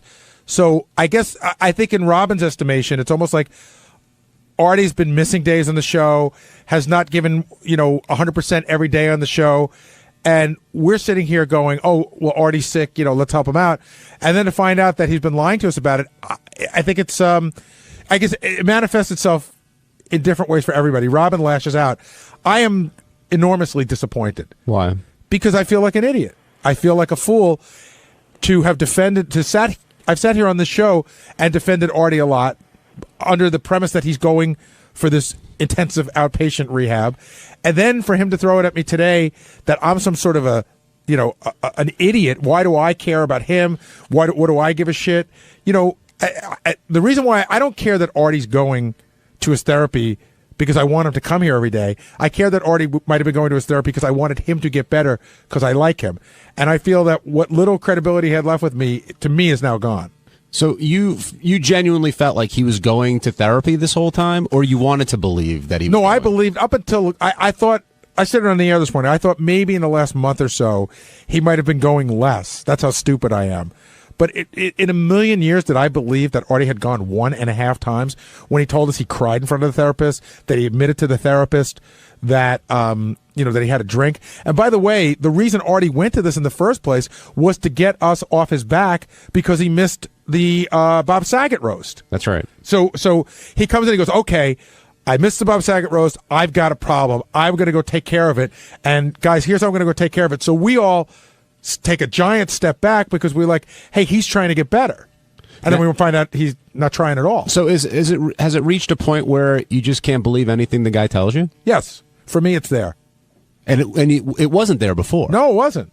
Now, I think, Ziggy, that moment Robin reached about a couple months ago. I can't speak for Robin. But today, she has her own opinion. But today validated it. Yeah, and once she got it confirmed, of course she's going to rip into, and that's not going to end. She's going to keep digging and digging and digging because she feels like she's been, deceived. Yeah, well, it makes you wonder, too, because one day the greatest show on radio is going to end. And when that happens, I mean, you see, like, John, Stuttering John, or you see Jackie, all these guys' appearances dried up when they left the show, Casey, whoever. I mean, Artie's different because, he came to the show, he was a comedian. I mean, what's going to happen to him? Obviously, his fame's been elevated because of the show. So what happens to him after the show? I mean, is he just such a fuck-up that he can't really do what, he's doing now? So I don't know, it makes you wonder. I mean, the guy needs to get his shit together, but that's what makes him Artie, I guess. Talk to you later. All right, thanks for the call, Ziggy. Ziggy out. I guess the question to follow up Ziggy's point was, as Teddy laughs, is if Artie does clean up his act and does pull all the shit together, does that have less appeal to people? Because I know a lot of people like the fact that Artie's a fuck-up. Let me keep going. Does that justify Artie's behavior? Well, I need to be this way because, I won't be as successful. It may justify it in Artie's head, but it doesn't justify it in life. To me here, for coming in here every day, it doesn't justify it for me. Now, that's that whole thing that Greg Fitzsimmons and I argued about last week, where he said, well, that's your work ethic. Okay, this is my fucking work ethic. I'm not going to be ashamed of it. Phil in Utica, you're on the wrap-up show. Hi, Phil.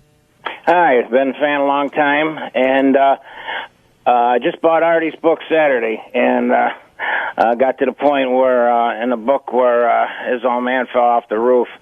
I think, to me, the only thing that bothers me about Artie, fucking up, I don't care if he fucks up because I did heroin when he was 3 years old. That was my gateway drug to marijuana, and but to me, it's kind of a slap in the face to Howard when he goes and does his book signing at night, and misses work. I mean, he ought to just come out in the open, and if he's fucking up, and is at work. I mean, it seems like so many people there are naive. I mean, when he's falling asleep, he's not having a sugar crash or anything. He's nodding. I've been doing this since 1967. And basically, I haven't really stopped in all those years. So you think Artie should just come clean about everything and not, well, and not I mean, lie? you don't have to come clean, but I mean, like today, he said he hasn't been seeing a shrink, and I don't think you really basically, I don't think, you can go see a shrink if you're still fucking up and stuff, But well, Artie's right here, and I believe he's got a statement of some sort, or he just wants to come in and listen. So, Artie, it's yours. I grew up here. I work construction here. I don't know why they're doing this. Listen, Gary, your old man is from Little Italy, right? You grew up Uniondale, tough town. You were a tough fucking kid. Wasn't that tough, You used to do blow. You know what I'm saying? How did you get in touch with your feelings so much? Like, what? You're hurt by me? I hurt your feelings that I'm not going to therapy? Are you kidding me? I guess that. So, do you think it's weird that I would care about you enough to wish you got better? I think it's weird. I don't know why you keep belittling that and making fun of it. I don't know. I don't belittle anything. I'm just saying it really is. Maybe I'm from a different world. It's unbelievable to me that people care if I'm in therapy so much. We don't care if you're in therapy. We care that you get better. All right. And when we thought that you were going to be fucking dead last time when you missed the Saget roast, you came in and you got us all to leave you alone. I realize now when you came in, it wasn't a ploy to get better. It was a ploy to get us to leave you alone. No, well, that's and I true. promised to leave you alone. Well, all right. Well, because you seem offended that I care about you, and that's weird. No, me out. I just seem I'm upset that you're upset, and I'm like, well, why is he? But so are you upset? surprised? No, I'm surprised that you're that upset about the therapy thing. Like that's the only thing that could help me. Like that. No, but it was the one thing that you had convinced everybody you could do. And I sat on this show many days, Artie, and defended you to a lot of people in the belief that you were making an effort to get better. Well, how do you know I'm not making an effort to get better? How do you know? I was on the wagon once for 11 months and 3 weeks, You sound like Sam. I have my 60-day chip. I know you were. I know. I did that with just willpower. Like, how do you know I'm not just trying, on my own, using whatever I have? Because you've said many times. I know. I'm such a fuck up. I can't defend myself. That's the problem. You're the one who told us many times that you needed help and that you have tried to do it on your own. And there's other places to get help, though. You guys don't think this. There's other places to get help, maybe, than a therapy. Have you been going to church every day? No, not church, but, maybe there's some friends I talk to that help me. Maybe I'm trying to do other things to take my mind off of drugs, like gambling. I mean, therapy... I mean, listen, I love you. I know you care about me, but I'm upset that you're upset. And I don't know what to do. I feel like I'm disappointing people. And every thing I say sounds so stupid because I'm such a fuck up and I have a bad history. Like, there's nothing I could say, I'm trying to make myself better. That hasn't worked so far. But think about it. Like, break it down for a second. Like, why did you wait till today to tell us? If you'd have told us 2 weeks later... you told us you cried. You told us you admitted you didn't drink. It is like, funny. I mean, the lie. I know it's funny, but are you so? I'm like, don't worry, Artie's okay because he's trying hard. Yeah, but are you so deep in the lie at that point that it's easier to go with it than come clean? You know what? That's what I learned in an after-school special. No, but why today? When you're that deep in a lie. Hey, Art, why did you pick today to tell us? Because Lisa G is sitting there, and quite frankly, she's sexually harassing me, and I have to try to get her off of me. And I figured if actually, I'm getting a lawyer now. Art, you said someone She's got a list. Art, you said someone found out broken already. Promises. What is her problem? You said someone found out already that made you kind of say, "Fuck it, I'm just gonna reveal it." That was a lie. I knew it. Hey, by the way, I knew it. If Scott DePace is here, Scott, can you come down for a second? Because Scott has one of the most insane theories I've ever heard about this entire thing. Scott was the one who, as I was leaving, Scott came out making fun of you, saying, "You hurt Gary's feelings." That's what he kept saying. But it seems like the big thing here is the word therapy. It's not that you care. He's like, Artie doesn't get why you care so much about, and Howard too. Like, therapy is the magic word. But I think it's not. Well, it's not. If I'm not in you guys are so into that shit that if I'm not in therapy, I'm not trying to get help. That's the problem. But Gary's most upset, I think, that you said you were, and then you're not. Because I'm trying to appease people who think that's the end-all, be-all. Isn't that what you're most upset That's about? That's not true. No, you're not appeasing me because I think it's the end-all, be-all. There's probably a bunch of different ways you can go.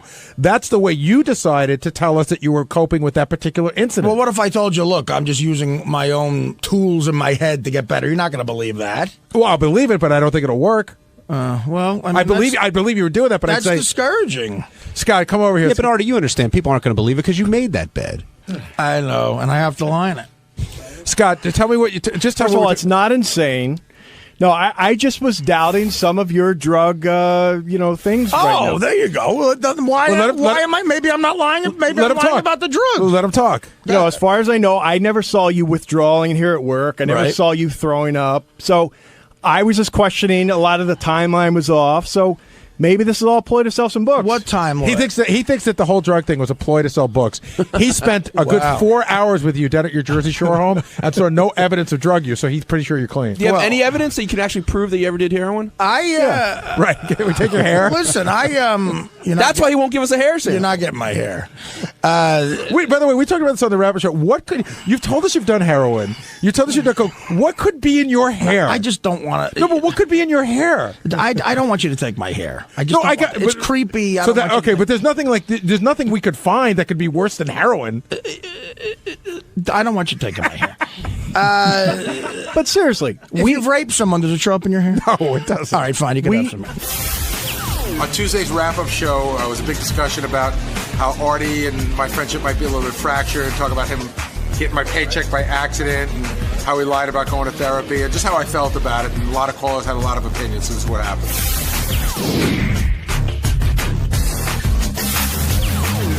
Very awkward conversation today, Gary, between you and Artie. But one you guys knew I've been waiting to have. Yes, we did know that, but I don't think it went the way anybody expected it to. I mean, Artie made the point to say that lately he felt that you were sort of hard on him, and then you came in and said, well, you felt the opposite way. You felt that Artie was treating you differently ever since that incident where he got your paycheck by mistake. Right. I did think he was treating me differently, but he said he wasn't. I mean, he answered that really quickly. He looked at me, he's like, Gary, really? Like, he seemed sort of surprised by it. He sort of convinced me, but he's convinced me a lot of things. But I guess, I don't know. He said that it didn't bother him. There's a part of me that will never be sure, but I'll have to take him at that and move ahead. Some of the guys here were saying, like, when I came out, people were like, God, if that were me, you're a better man than me. If, Artie was going around talking about my check, I'd be really pissed. And I said, I've already gotten past that. Like, I was upset for a minute and I got past it.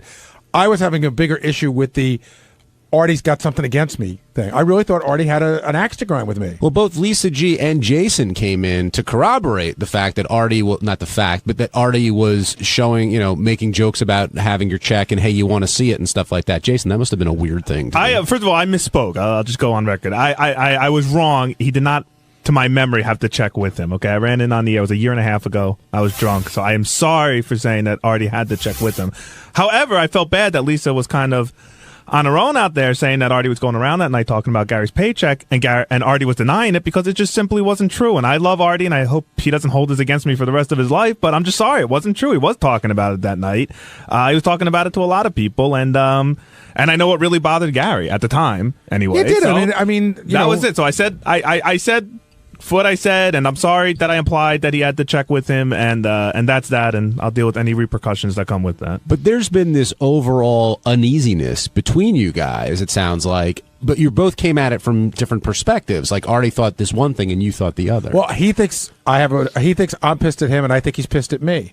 And Artie was right. That whole thing about the, me tagging along, when I first heard that theory about how I'm riding Artie's coattails, it really bothered me because I would never want to do that. Artie does his own thing, and I could do my own thing, and I don't need to ride his coattails. And and then it came out, and then Artie started joking about it, and that made me wonder. But then Howard did it today, and he goes, "Well, that's not what I heard, Artie. I heard it's true." And it doesn't seem like a joke when Howard says it. And then people around here have sort of come to me and go, "I don't know. I've heard this. I've heard that." It's been illustrated on the air why Artie may be mad at you, whether or not it's true or not. But where was it coming from where Artie thought you were mad at him? Like, I don't know what that was coming from. I think he just senses an attitude change, and he's not wrong. I have changed my attitude a little bit because I'm more defensive because I think Artie doesn't like me, or I thought that. Now, having that conversation, did it help things at all between the two of you, or is it more status quo? It probably helped things a little bit. The truth is, in any other environment, we probably should sit down at some point for lunch or just go to a room when nobody's listening and really put the cards on the table and get past it. But that's never going to happen. Now, Howard sort of let that conversation go and didn't really pipe in one way or the other. Where do you think he stands on all this? On what? Between you, I mean, he said we're here for Artie if he needs help, but he didn't really weigh in on, why you're angry, why Artie's angry. Where do you think he stands on all this? Well, I don't think. I mean, we sort of both said it. It wasn't really an argument, and so of course Howard immediately loses interest. It wasn't a real fight or anything like that. I mean, Artie made his point. I thought he had my back on the whole. Hey, why do you make it seem like we're such we're gay for caring about you? That I thought he had my back on. Well, he tried to make light of the situation. Hit number 2, Ted. Here's a little bit of Gary and Artie. There's a part of me that does believe that, once that thing was planted in my head about me piggybacking on you, I know, dude. I start to wonder. And listen, you didn't help us by making a joke every day before we went to make jokes. I can't sit here and just He can't be nice to you. I all got the you. time. I got you. It's like Ralph calls up the wrap-up show and goes, "Oh, now you're going to make jokes." What the fuck am I here for? I'm not here to get analyzed by people. I make jokes. I'm Artie the joke man. Are you making jokes now? Artie the joke. Well, tell a fucking joke already. Part of the reason you were upset, and I could be wrong, so that's why I'm asking you. The timeline, before the pizza party, when Artie talked about the check, how'd you talk to Artie about the check? Like, had he called you and said, "Hey, I got your check"? No. What happened? I thought you had asked him not to talk about it, and then he talked about it anyway. No. What happened was, we sit down at the party, and Artie's, got a couple in him, and he goes, "Oh, yeah, Gary, I got to tell you what happened today." And he says, "The wackiest thing happened. I got your check." And then he started sort of talking openly in a booth with people about, how much my check might be, which is my personal business. And I was like, "Artie, I'd rather, I really don't want you doing that." And he to his credit, I mean, he sort of saw it as a joke. And when I said something to him, he was like, "Oh," he really saw it for the first time. He was like, "Okay," and I won't do it. And he didn't do it anymore. But I just didn't get to him early enough. All right, let's go to the phone. Talk to Obi. Obi, you're on the wrap-up show. Hey, John and Gary, how you guys doing? What's up, man? Hey, I don't ever, well, I shouldn't say ever, but I have to agree with the way Robin is treating Artie, and I think she's the only one treating him the way he should be treated at this point. The guy, he lies constantly, he shits on everybody around him, day in and day out. It just seems like it's always something else with him. Get rid of him. Put his fat ass back out on the docks. He's a fat, bloated, lying junkie, and that's the bottom line. Yeah, but we don't have to get rid of him. And Robin, you can't tell somebody how to feel. It's one of the things you learn when you get married. You can't tell somebody how to feel. Robin feels the way she feels, and that's how she handles it.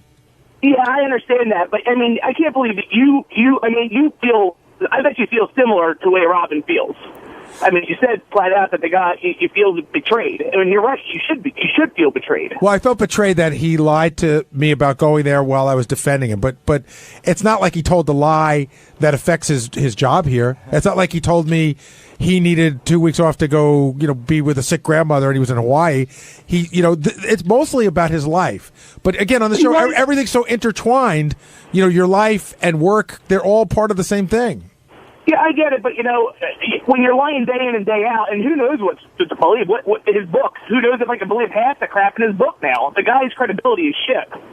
And you say it's to protect his job, but where? How do you know where it stops? You don't. The guy's called out how many times? He's openly lied about doing drugs. I mean, then you got a couple callers are going to suck in his dick saying he doesn't make enough money. Well, come on, the guy. The opinions run the gamut. There's no doubt. There's those people who think that Artie can do no wrong and that he should be able to do whatever he wants, and there are those people who think, on the other side of the spectrum. Hold on. Just a text message update from Artie. Tell Jason I never denied talking about Gary's check at my party. I hated they said I had the check with me, and then he texted me again saying, "Say it, asshole." Hey, what's up? On Wednesday's wrap-up show, we talked about Secret Santa. Scott, the engineer, of course, was bitching about not getting gifts. I think he was trying to point out the fact that the 3 richest people in the studio are the ones that have decided to end gift giving and start the Secret Santa thing, and he was pissed about it. And check it out.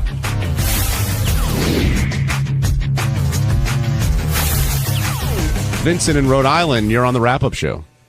Hi, I gotta say, I gotta take Scott's side on this. I mean, the 800-pound gorilla in the room is that Howard, justifiably, is an immensely wealthy man, and he certainly could afford to give out a generous Christmas gift to everyone. And the fact that a couple ingrates grouse, are they going to scuttle it for everyone? That seems to be an overreaction. I mean, he should even just give out cash, and then if a couple idiots say, who cares? He did the right thing. I don't understand. What's so difficult about that? If he gave out cash, it would be 100 times worse, don't you think? Yes. Because then everybody would just be comparing checks. At least, somebody gets a TV and somebody gets a DVD player. You can guess at the difference. But when you start giving out cold, hard cash, how much Why did you get? is it he gives her the same? Well, the way you solve that is you give everyone exactly the same amount, $500 to everyone. But he was giving everybody the same exact gift. I think last year it was all iPods, and the year before, and this is where he got really upset.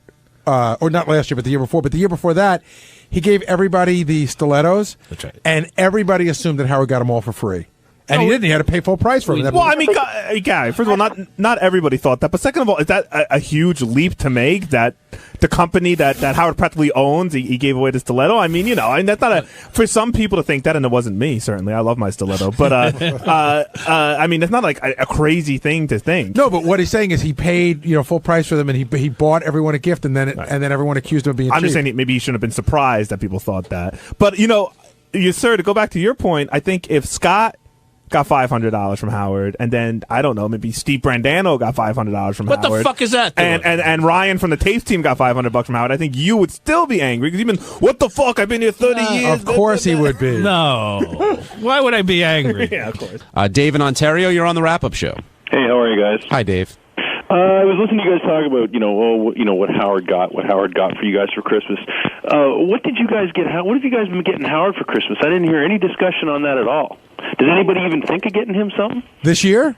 Like Ronnie, for instance. Well, hold on, Dave. You're talking about what gifts we're going to get him this year? Well, yeah, I know you don't want to talk about it. But all this historically, Howard got us all iPods. Well, last year I got Howard, what? What'd you get him? Did you guys get him anything? Yeah. Every year we get him something. I got him something.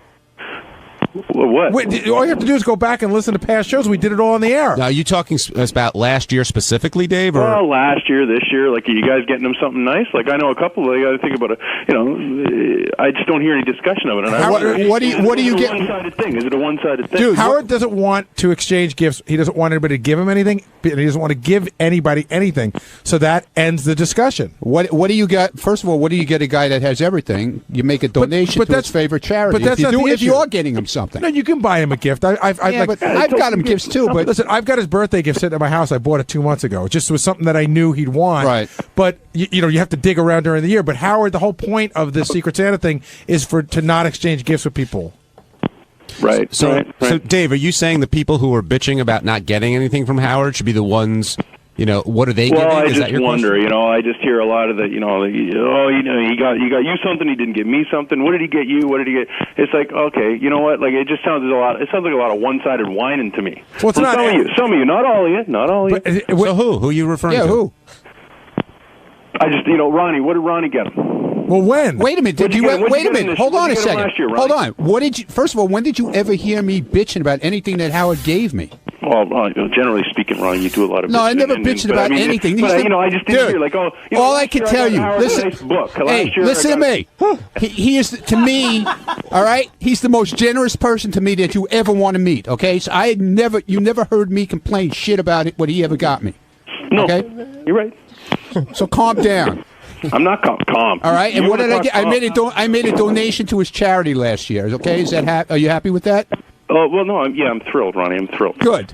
I'm glad. Scott, I just ask, guys. You don't have to get offended. I'm not getting offended. Scott, how about you? I've always, as long as we've done it, gotten Howard a gift. I've gotten everybody on the staff a gift until last year when Howard said, Secret Santa, you give a gift to one person, you get a gift from one person. Right. That's what we do. Howard decides what he wants done, and this is what he wants done. And actually, the year before, I remember Scott got a very favorable review. I forgot what he got Howard. It was a bowl, or it was something nice, but Howard liked it. The only thing Scott gets nice gifts. The only thing we've ever goofed on Scott about was one year, all of our gifts reeked of smoke. Yeah. How could a crystal bowl smell like smoke? But it did. And then Scott got something that was made of cloth, and it just reeked of smoke. Was that your flavoring or? That's the flavoring I used to use, yes. Now, I don't use that anymore. That's his mambo. Yeah, right. Benji, how do you deal with the Howard Gift situation? Listen, I totally, like I said, I think it's very nice if someone wants to give a gift. If they don't, I don't think it's a big deal. So you mean getting him stuff? Yeah. I got him one year a hockey shirt. And like, he wears it every day, right? No, I think he said it was horrible. I got it. It was from BU. I got a hockey shirt, I think, with his student radio station letters on it. And I asked Ralph. He said, "Get it red, get it in red or something like that." Hey, by the way, I want to take this opportunity to talk about something. Last summer, and I got a black kid. The last summer, that was great. By the way, the black kid. Last summer, I was out at Howard's house, and we were in the pool, and we started laughing. He goes, "I got to tell you something."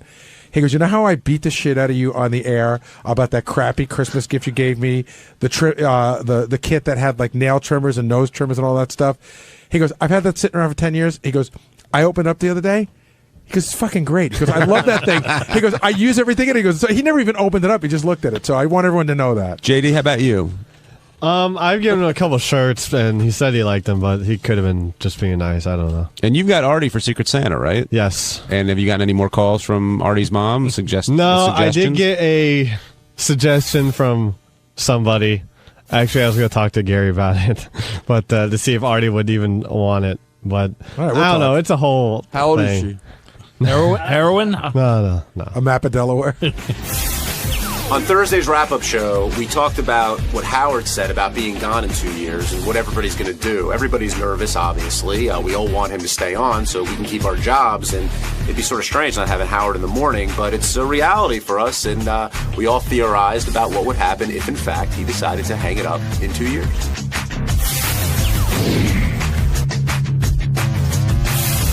We should start off with something Howard said in the beginning of the show, which was a quick, not a throwaway, but just, quick statement, which had everybody here a little bit rocked, I'd say, and that's Howard not declaring, but theorizing, I guess. I don't know what the right word is, but he said in 2 years he thinks he's done. Yeah, today was the first time that he's hinted at it for a long time. Even when I talked to him off the air, I was like, I don't know what I'm going to do. What if I work one day a week? But today was the first time he seemed to really be serious about, like, I don't need to do this anymore. Were you surprised?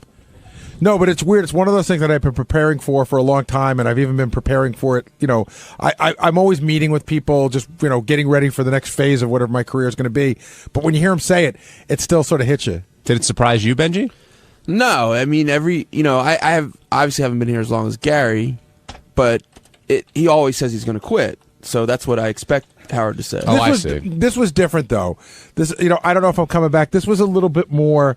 Well, first of all, just because of what's printed in the paper, financial records, that it's true that he doesn't have to. He does not have to work anymore. Well, and I 100% know that, and I believe Howard doesn't know at this point.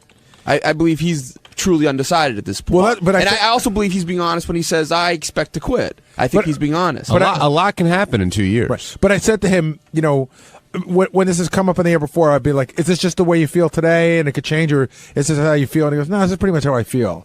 Usually when I ask him that question, he would say, I don't know, I could change my mind tomorrow.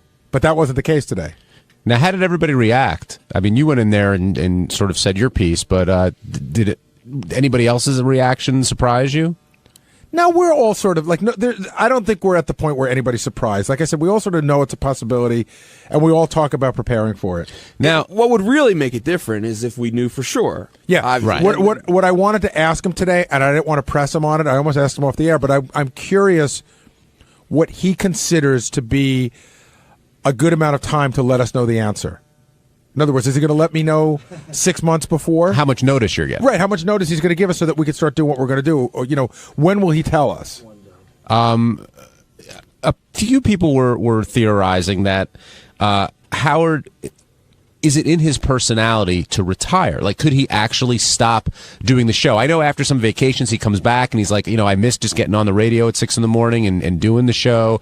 And I know how happy he is with Beth, and they want to sort of explore their life together, although they've been together for a very long time. But do you think it's in his personality? Do you think he could just stop doing radio? I didn't used to think it was in his personality. He would come back, with such a verve to be on the radio. And I'm not saying that he's not putting it all out there, but I don't know that the same I think he could live without it. I was more interested to find out that if he stops doing this, he'll stop doing everything. Because even in past years, he's like, listen, even if I stop doing the radio show, I might set up a production office, I might do this. He's not going to do anything. That was what I found more surprising. And I don't know, if he could live with that. Could he just go on a boat like Johnny Carson did? Johnny Carson just lived his days out, and when people wanted interviews, he just wouldn't do them. Or will he be one of those guys that start showing up on shows because he needs the attention? What's your gut on that? I see him sailing away on a boat. I think he's seen it and done it. Okay, Benji. I don't know. It's possible a boat, or it might be a cabin. I'm not. You know what we mean. We're just talking. Like Gary said, like when he said this time that he's always said like, hey, maybe, I can direct movies. Maybe I could do this, which he could, but he doesn't sound like he has a desire. He says like, this is the best. This is the thing I enjoy the most. That makes me think more that he'll definitely keep his hand somewhere in this kind of format. Gotcha. Let's go to the phones. Tony in Hoboken, you're on the wrap-up show. Hey, guys. I just want to ask Gary, if it does come to that and Howard, doesn't re-up, would he ever consider working as producer for like a douchebag like Jay Leno? I've said a million times that my biggest fear is, first of all, I don't know that I'm qualified to be Jay Leno's producer. I think in my mind I am, but I don't have that much TV experience. But I've always said my worst nightmare is that when this period of time comes, that I have to take what's available to me. And, if I'm out of work for 3 months and Jay Leno's interested in having me be his producer, I'd probably do it. Because that's, you got to take, if there's no other jobs available and that job's available, how could you turn down a job like that? Let's go to Rob in New York. Rob, you're on the wrap-up show. Hey, Gary, if the show does end in 2 years, can you retire? No. Not even close. So, and Fred mentioned the same thing himself. So, is it fair to say that would Howard be mad if you were out putting yourself out there looking for other employment? Because if he's not paying your bills in 2 years, I don't see how he can be upset if you're out there looking for something else. If you can't retire in 2 years, you should be looking for something else right now. Well, in some ways, I'm always looking, in the sense that I talk to people, and we always talk that I'll be done in 2 years. But I have to be honest with you, I don't want to leave here till it's done. I just don't. I don't want to leave here till it's done. And Rob, I mean, people in the industry are fully aware of what's going on with this show. So if Howard does make that declaration, they'll know sort of by default that Gary is available if they wanted to pursue him. Yeah, but he gets mad when if Stutter and John leaves. Under those circumstances, a little weird. You can see it still irks Howard a little bit. Now Billy West, he leaves. Now these guys are just trying to take care of their families. If Howard does make this $500 million or whatever it is, a ridiculous number, for as long as you and Fred have been with him, if he takes 10 of that and gives you 5, Fred 5, you could probably retire. And that's well, he should give Jason Will to give $1 million to Jason, $1 million to Will. No. $500,000 to John because he hasn't been here as long. Listen, you could defend him all you want, Gary. He's your boss. But you can't tell now. somebody how to spend their money. When it's all over, if I didn't want to be here, I wouldn't be here. That's so not what I'm saying. I don't expect Howard to fund me for the rest of my life. I made the deals that I made.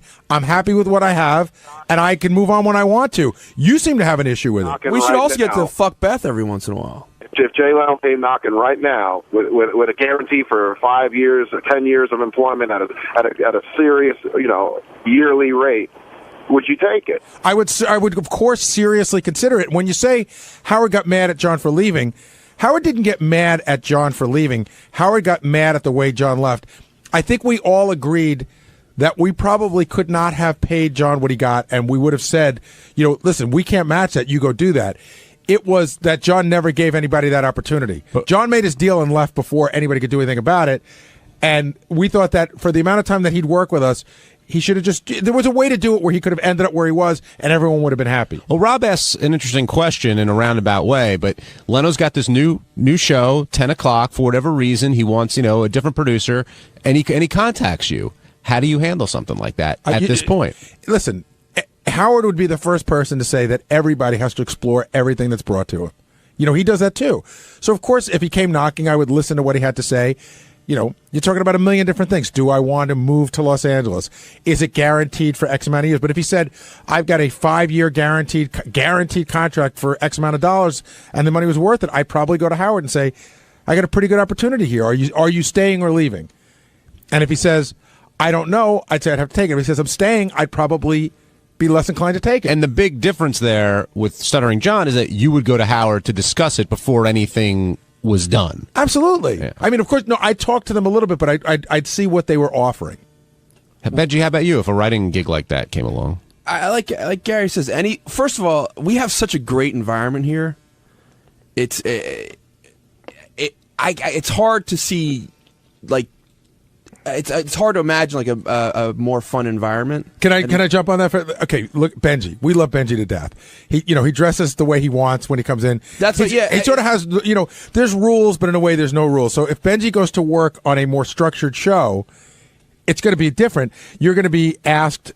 I can't imagine, unless I have as much independence as I do here, like not working for myself. We have a lot of independence. So what would you do for yourself? You mean be a freelance writer? Develop something. I don't know.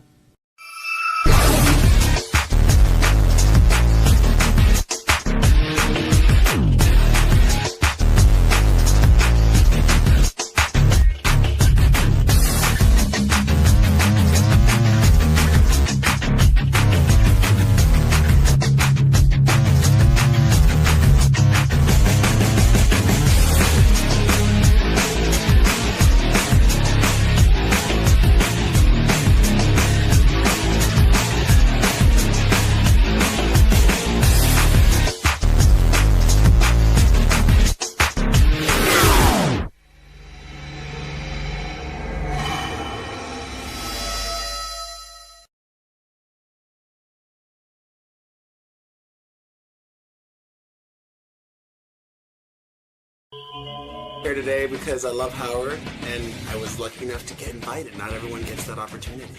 So what are you going to talk about today? Well, you know how it works on radio and on big productions like the Howard Stern Show? They pre-interview you, and then they ask you a bunch of questions, and then the producer gives that to the hosts, and then they usually ask you about that. But hopefully, I'll talk about whatever. I'm dishing it, I can take it. I'll answer any question Howard throws my way. And it's more fun. Keep it spontaneous. Perez Hilton is here. Perez is a noted gossip columnist. He has a website that has over 7 million page views a day. Advertisers will pay as much as $54,000 to get on Perez Hilton. Thank you. Hey, Perez. Good morning. What do you say, man? Hey, you lost some weight. You look better. Thank you. I've been working hard at it. Yeah, you were getting a little fat. I was getting very, very, very fat. And you weren't getting any cock, were you? I'm still not, but hopefully that'll change soon. Hey, you're doing well. You're wealthy. You hang around with every celebrity. You're famous. I mean, you can't get any cock? That's your problem. I don't know what I'm doing wrong. What are you doing wrong? I noticed people are flirting for the first time in a long time, so I'm happy about that. Yeah, you look Things good. are beginning to change. What happened? Were you so unhappy with yourself you started to eat? I mean, you were getting very, very chubby. It was just that I was really I started to make up excuses for everything. Excuses for not working out. I'm like, I don't have time. But now I just made the time, as lame as that sounds. What is your day like? You're the only one who works on PerezHilton.com, right? Yeah. I mean, you don't have a staff. Well, I have my sister who's my assistant, and my mom who's like my gopher. I moved them out from Miami to Los Angeles. Still to this day, it's just you running the thing. So I would imagine it's hard to keep coming up with material. Oh, no. At the end of the day, I always have like a bunch of stuff I could have written, but I need to sleep at least 4 hours. So I wake up on a normal day at 4 a.m. because I have to be on East Coast time and just work all day till 4. Explain that to me. You work all day. You wake up what time? At 4 a.m. 4 a.m. And then you work till what?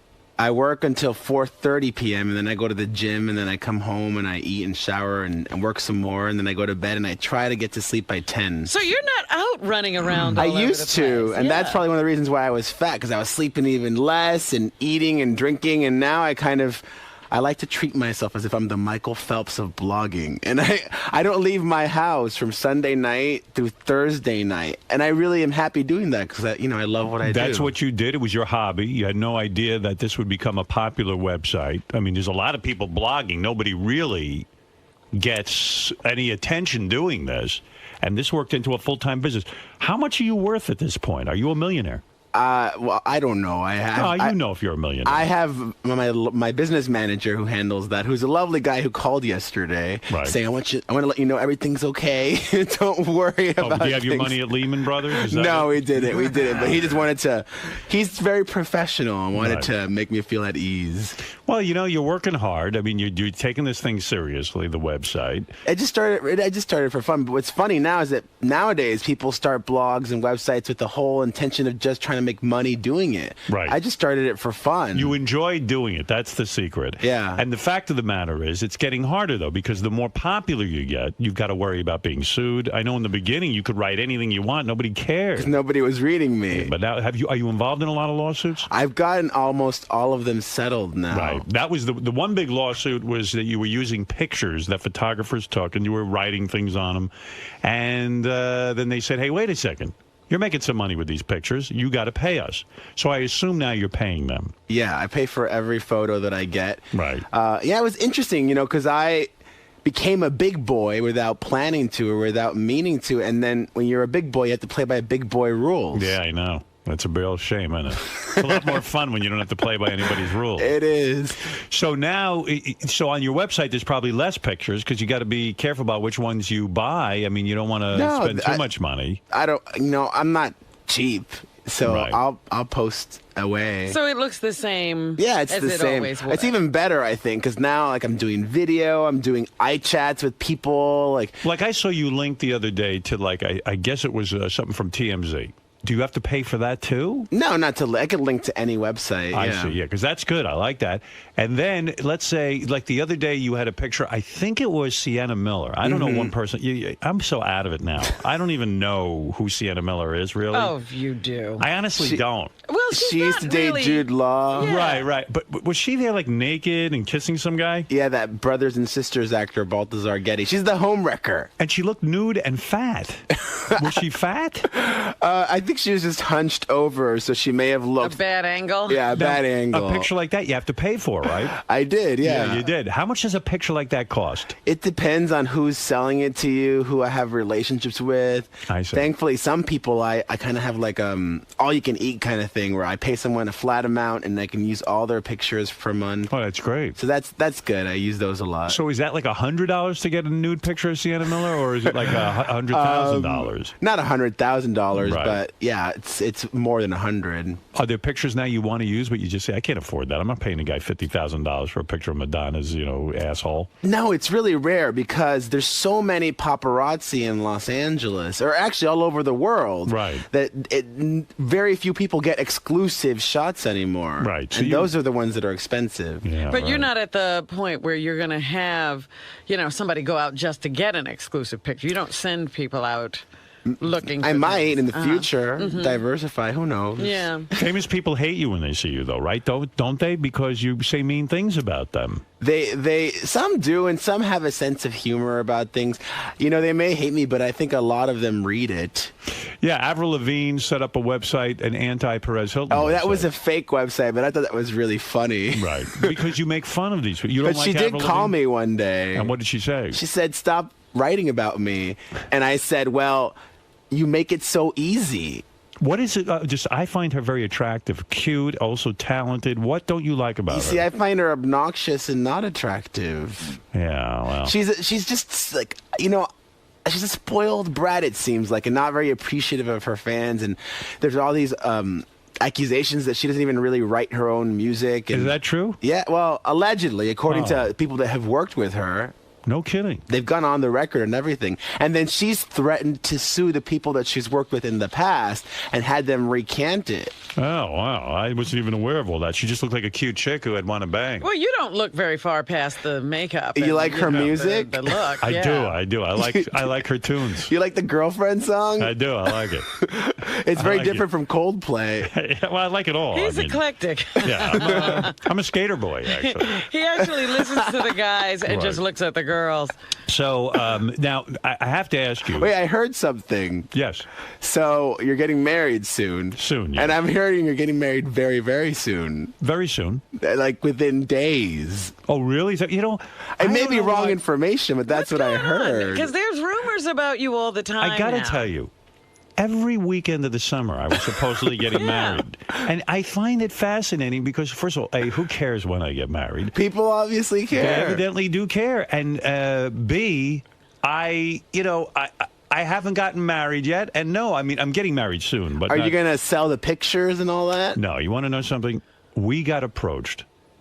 Not we. Beth got approached by, I don't even want to say the magazine. There were 2 magazines. In Style is usually one of them. It wasn't In Style. It wasn't? I don't think so. Well, Beth will be here. She'll tell you. She's a big Perez Hilton fan, by the way. She's on there like 10 times a day. I see her on there. She got to check in with Perez. And I always say to her, you're very shallow reading Perez Hilton. And she'll go, she goes, oh, I don't care, and then all of a sudden I'm looking over her shoulder and I'm reading. Right. As soon as you see her, you got to get into it. Yeah, right. But actually, I was talking about this wedding stuff, and then I was talking about something I wanted to tell you. Well, you were talking about the 2 magazines. That okay, approached. you asked me the question. So, the 2 magazines evidently offered $1 million. Are you kidding? You didn't turn that down. One of the magazines offered $1 million. You could donate it to charity. So, I said to Beth said to me, I would take the $1 million and give it to my charity. I said, yeah. I said, that makes sense. On some level, I said, but really, I'm not the kind of guy that really wants my wedding picture released. It's just not for me. I hate it. It seems like the douchiest thing you could possibly do. So are you going to ask wedding guests not to bring cameras and things like that? Yes, I am. I'll tell you why. I just wanted, people are being strip searched. The concept, yes, you especially. The concept behind the wedding was, we were going to have a family wedding, and then we're going to have a wedding for a couple of friends and some business people and, people we work with and stuff. And that was it. And it would be a dinner, and it would be simple. No one had to sit there and worry about being photographed and all that other shit. It would just be relaxing. That was the idea. But... No. So that's what's going to happen. No, that's what's going to happen. So I said to Beth, you know what? I give money to charity. I don't need to have my picture in the paper to give money to the charity. I know it would help some people and this and that. But I talked it over with my agent, and even he said, listen, that's just tacky. Forget it. You should give money to charity, to the charities you want to give to, and that's that. So, no, I'm not doing that. And I think Beth really would have actually liked to do that because she says any money she could raise for... Oh, sure. I mean, that's a huge amount of money to be able to give. Well, what's her charity? Maybe cause. people can donate right now. Well, actually, she is running for North Shore Animal League for the marathon. She's running the 26, whatever that is. She's running the New York City Marathon. She's doing that. She's already raised a lot of money, and a lot of our listeners have given money. So thank you for that. She's got it. So she'll talk about that. Anyway, let's get back to you.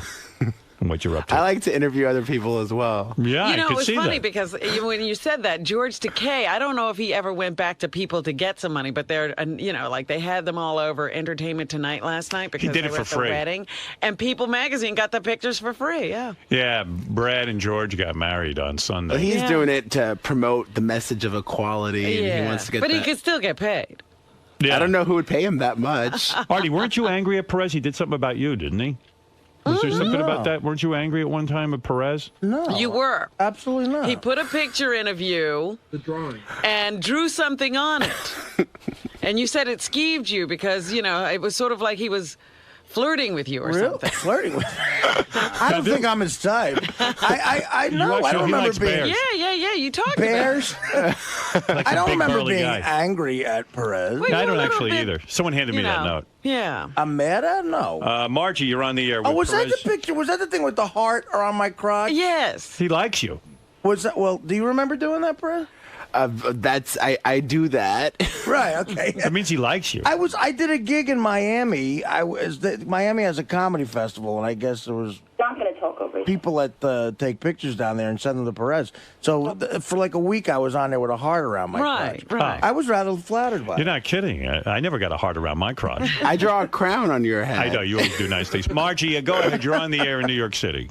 Hi, how are you? Okay. It was my friend Liz. We actually wanted to talk to you because we're with a website called PerezRevenge.com, and we wanted to ask Perez a question. Go ahead. Okay. He's not afraid. Okay, good. I'm glad to hear it. Hurry up, though. We wanted to know. Basically, he claims that celebrities have to live by a certain standard, and that they have to be willing to let it all hang out because they put themselves in. All right, thank you, Margie, for the call. I'm gonna kill myself waiting for the question. Constitution before she gets. Yeah, I mean, she's obviously wrapped up in you. It says here you got sued for $85,000 because you were sued by Lindsay Lohan's girlfriend. Oh, yeah. Samantha Ronson. Why did she sue you? She sued me because, I was talking to someone. I think I was talking to Gary, and he was saying how people threatened to. Matthew Perry's folks were threatening to sue you because you read something in the National Enquirer that Matthew Perry's people claimed weren't true. Right. Well, some media outlet reported something about Samantha Ronson, that she allegedly was the one that gave Lindsay the drugs, and that she was the one supposedly staging photo ops. So you commented. And I reported what these other people were saying, and I said, according to these other people, I attributed it. I worded it very carefully, so I did nothing wrong. And then I ended up winning that lawsuit, and she still owes me money. Oh, wow. No kidding. And did that shock you that Lindsay Lohan was gay? No, because for the longest time, she was a nympho. Right. So she'd just hump whomever, wherever, whenever. I told you could get her, Artie. And this isn't even the first girl she's been with. My theory is she was very unhappy being with men and maybe being in the closet. As many closeted people their lives are ruined. And now that she's out and she's running around with this girl, I assume it's a known thing that she has this girlfriend. Well, they still haven't commented publicly about it. Okay, but she's living an open lifestyle. Yeah, they're not really hiding it. And maybe that's why she's straightening out. She's not doing as many drinks and drugs and things like that. Is she straightening out? For the most part. I mean, I still hear things here and there. Is she ever going to work again? She is. She's doing Ugly Betty right now in New York City. That's not working. Well, it's kind of like the Robert Downey Jr. school of celebrity image rehab. He did the Ally McBeal, and now Robert Downey Jr. is huge. You have to work your way back up. You got to go back on some shitty television shows and then sort of work your way back into a good movie, right? The people of Ugly Betty are going to be very upset. It's very sad. Actually, I like Ugly Betty. It's sad that she self-destructed like this. Here's a girl who had a great career. I mean, look at her parents, though. Both of them are crazy. Right.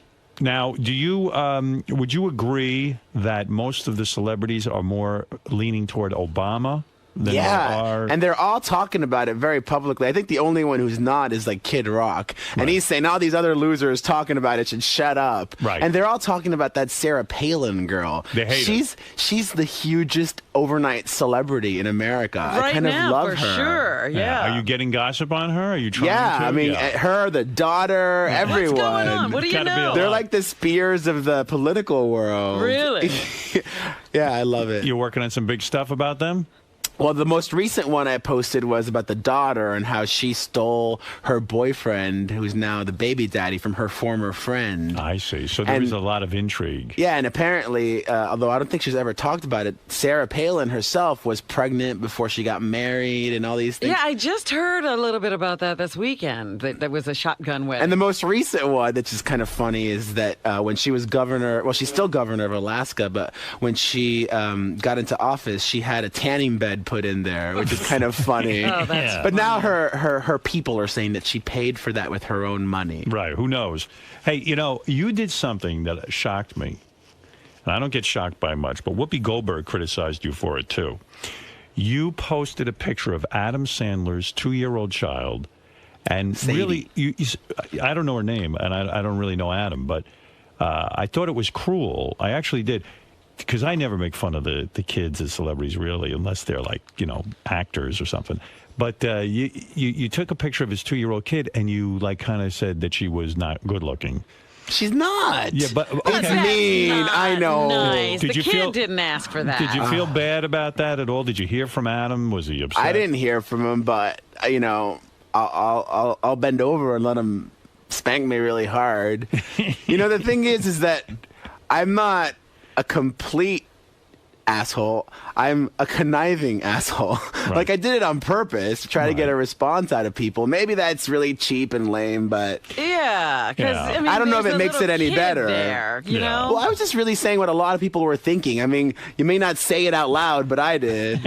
I love how what Barbara Walters says when she sees an ugly baby. There's ugly babies out there. Barbara said this before. She's like, when I see an ugly baby and somebody says, "Oh, what do you think of my baby?" She says, "What a baby!"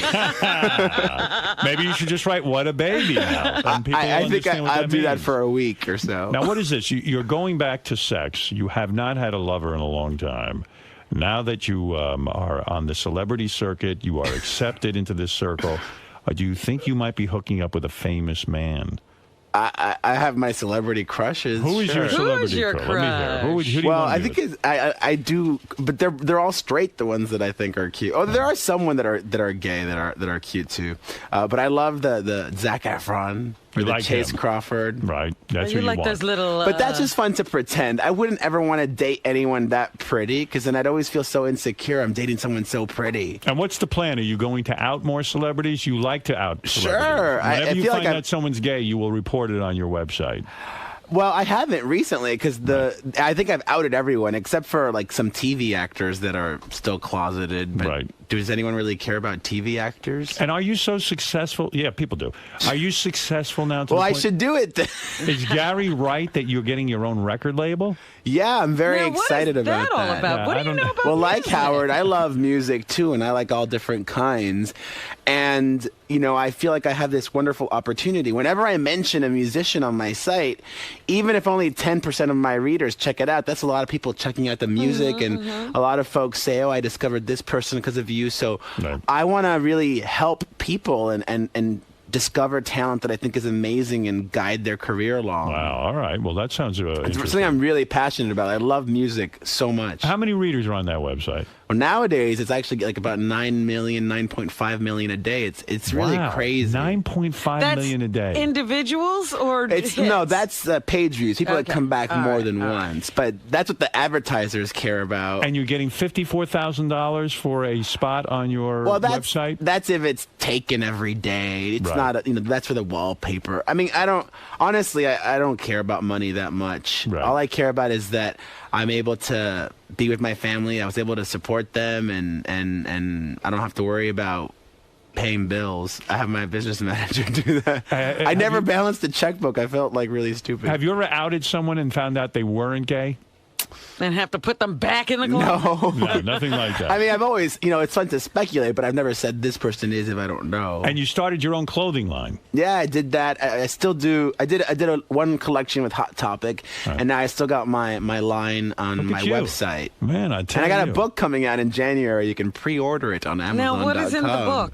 It's called Red Carpet Suicide, a survival guide to keeping up with the Hiltons. And I like to compare it. Jon Stewart came out with a really funny book called America a few years ago. So mine is like the Hollywood version of that. Why can't Jessica Simpson hold on to a guy? I mean, what's the problem there? Is it that she's a Well, you know moron? what's, and I kind of think it's sad. I once had a conversation with her, and she's that kind of girl that only likes to date famous dudes. She won't Right. date a normal person. Right. And that, just inherently is destined for failure, because when you're both really busy and you're a singer traveling the world and you're so-and-so doing that and you're never spending time together, how's that going to last? You're absolutely right. So how's it going to go with this football player? I don't know. I mean, there's rumors that she might be pregnant or just fat, but she really wants to make it work out with him. How's Britney Spears doing? Is she getting it back together? I saw her at the VMAs, and I was seated across the road from her, and I was like just staring at her the whole time. She's captivating to you? Well, yeah, for millions of people all over the world. That's true. And I was very happy to see that she looked normal and didn't seem drugged out. Because for a while there, she seemed like a zombie. Yeah, and she had the vagina. In every picture, we saw the vagina, right? She did it repeatedly. Yeah, and you showed. Did you see I her love stuff? vagina shots. I do too. We haven't talked about it. I saw a couple of blurbs while I was on vacation or something. She lost her virginity at Her mom. Well, actually, those were reports that it may not be true, but apparently the mom has a book that's coming out all about raising two famous fuck-ups. And the mom supposedly reveals that Britney lost her virginity at a really young age, even though she claimed that, like the Miley Cyrus girl. I bet you that Miley Cyrus girl isn't a virgin either. You think she's banging a dude? Well, Miley, ever since she broke up with that Nick Jonas boy, she's been dating a lot. Right. She's getting horny. experience. She looks like a woman, quite frankly. She's looking a lot older than she really is. And she talks like a 40-year-old. I say she's a 2-pack-a-day girl myself. Right. But and then that Britney started drinking at like 14 or something. And doing drugs not that long after. You don't like Jennifer Aniston. You mock her all the time. Why? Actually, I've kind of not learned, but I don't mind her anymore. You don't? I kind of now I'm kind of feeling sorry for her. Why? Because she's just like the Jessica Simpson of the 40s. Right. And actually, I appreciate the fact... I told someone this the other day. I said, the reason Jennifer Aniston can't hold on to a guy, she's another one who insists on only dating celebrities. Famous guys, huh? She's got to be with Vince Vaughn. She's got to be with They Brad Pitt. They got to be a name and in the business. John Mayer. Yeah, if she'd be a super catch for some regular guy who maybe's doing well and would really be devoted to her. Julia Roberts married a key grip or something. Yeah, right. And that's smart. I was thinking about her, and you forget. Remember she did research on Brad Pitt before she dated him. Did you know that? Really? No, I didn't know that. Him, yes.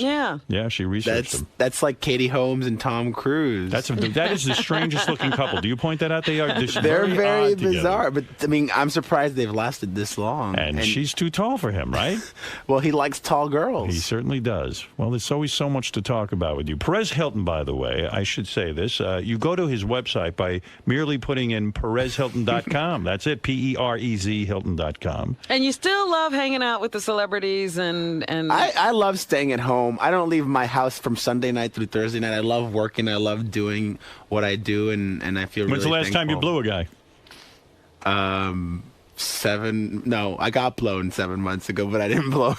7 months ago, you got a blowjob. Yeah. That's it. Boy, that's. I figured you'd be out having a party. I'm available. Anyone can email me at perez@perezhilton.com. Send pictures. Mr. Freeze, you're on the air. Go ahead. Yeah. Did you ever cry in therapy? Who? Me? Yeah, you fag. Yeah, I did. It seems to me. Well, now we're outing Howard. Yeah, I've been in. I might as well come out of the closet. I'm gay because I cried in therapy. No, actually, it seems to me like your therapist is most proud of you. The goal is to cry in therapy to show that you have emotion and shit. Well, to actually tap into it, I guess. And if you manage to cry in therapy, which I've done like 2 or 3 times, he's so proud of me. like wow, you're a brave man. You're able to do this. And so I don't know. They get you into the mindset that it's okay to do that. Did you cry yet in outpatient therapy, Artie? No, not yet. Really, Artie. I'm working up to it. You surprised by that? Yeah, I'm shocked. I did make out with the guy though. You did? No.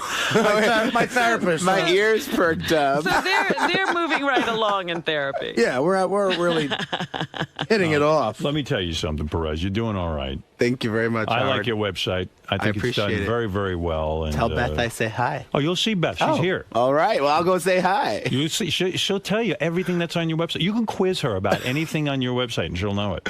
Well, maybe you could send me the wedding picture and not give it out to everyone. Honey, are you here? Hey, Gary, is Beth here? What? Ask her any question. You want him to quiz her? About any celebrity. What?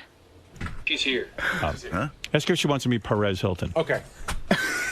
I'm telling you, she's on that website 900 times a day. Between that and texting. Girls got to stay informed. She loves that gossip. It's research. Yeah, she reads that. She reads Us Magazine. She reads all I know that. she reads all the tabs, and she's always into page 6 in the morning. Hey, hon. There's my... Look at her. Oh, my goodness. Hello. Good morning. Nice to meet you. Hello, you too. Your website every day. Oh, thank you.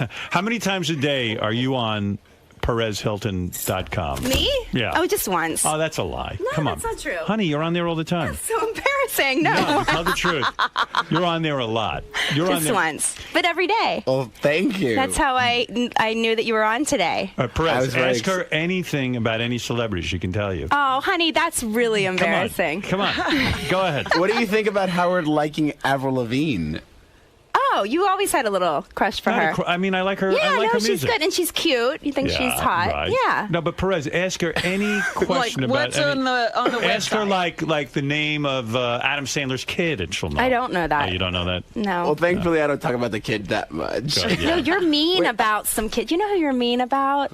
Is Demi Moore's daughter. Oh, Rumor Willis. You're really She's really mean. ugly on the inside. On the inside. She's so ugly. What are you cute. saying? You see, the thing about Beth Rumor... gets upset when you do that. I The thing do. about- Leave the here's- kids out of No, it. Oh, I but think she's ugly on the inside. Here's my thing about Rumor Willis. She's kind of like a dude, or no, no, she's not a dude, but like there's just some people that fuck their way to the top. She fucked her way to the top without having sex. Like she kind of latched on to other celebrities just to try to get famous herself. Like she was hanging out with Lindsay Lohan, and they were BFF for the longest time. She was hanging out with Hayden Panettiere, and they were BFF for the longest time. She put herself in the spotlight, walking the red carpets, and she was doing nothing. She was just Bruce and Demi's daughter, and that to me just kind of made me. In other words, ew. you don't respect her because she's only Bruce and Demi's daughter, and that you can't be famous just for that. I mean, you can, But and you she don't like is. it. But that puts you on. That puts her on the shit I list. just didn't like how she went about it. Yeah.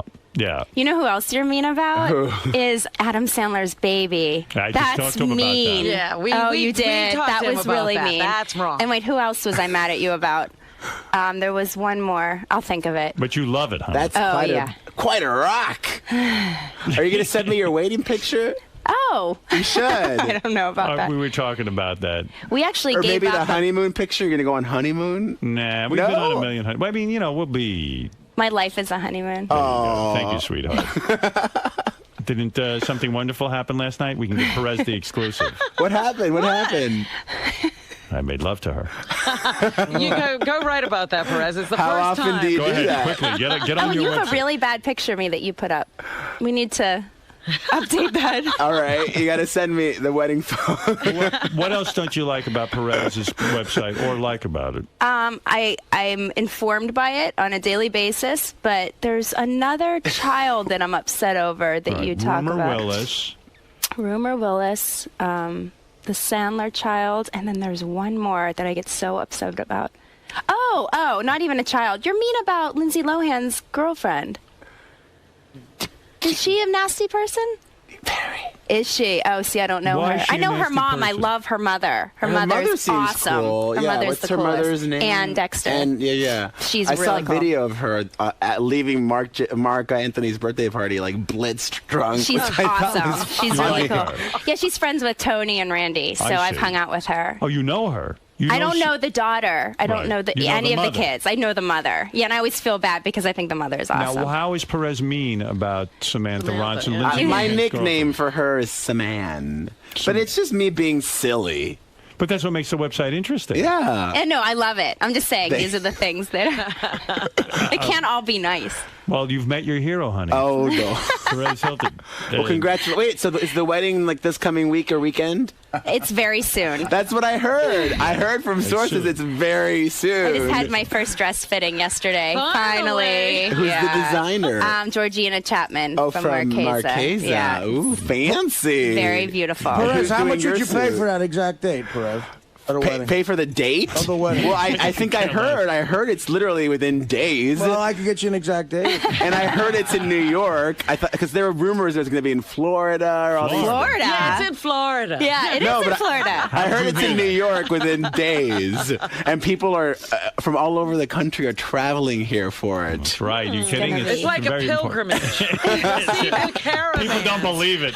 I'm coming in from Hoboken. That's right. Well, listen. Beth, Congratulations. You look fantastic. Congratulations. by the way. She She looks does. It looks fantastic. wonderful. Thank She you. looks fantastic. Marathon training. I know she does, but Killing I'm me. saying. Well, she's you, training. you're Put my saying, charity on your website. I did. No, Wait, you wait, can't. I should. Oh, yeah. because you've been doing How do that. you Yeah, shut give me these the two clubs info. up? I don't know. What did you say, honey?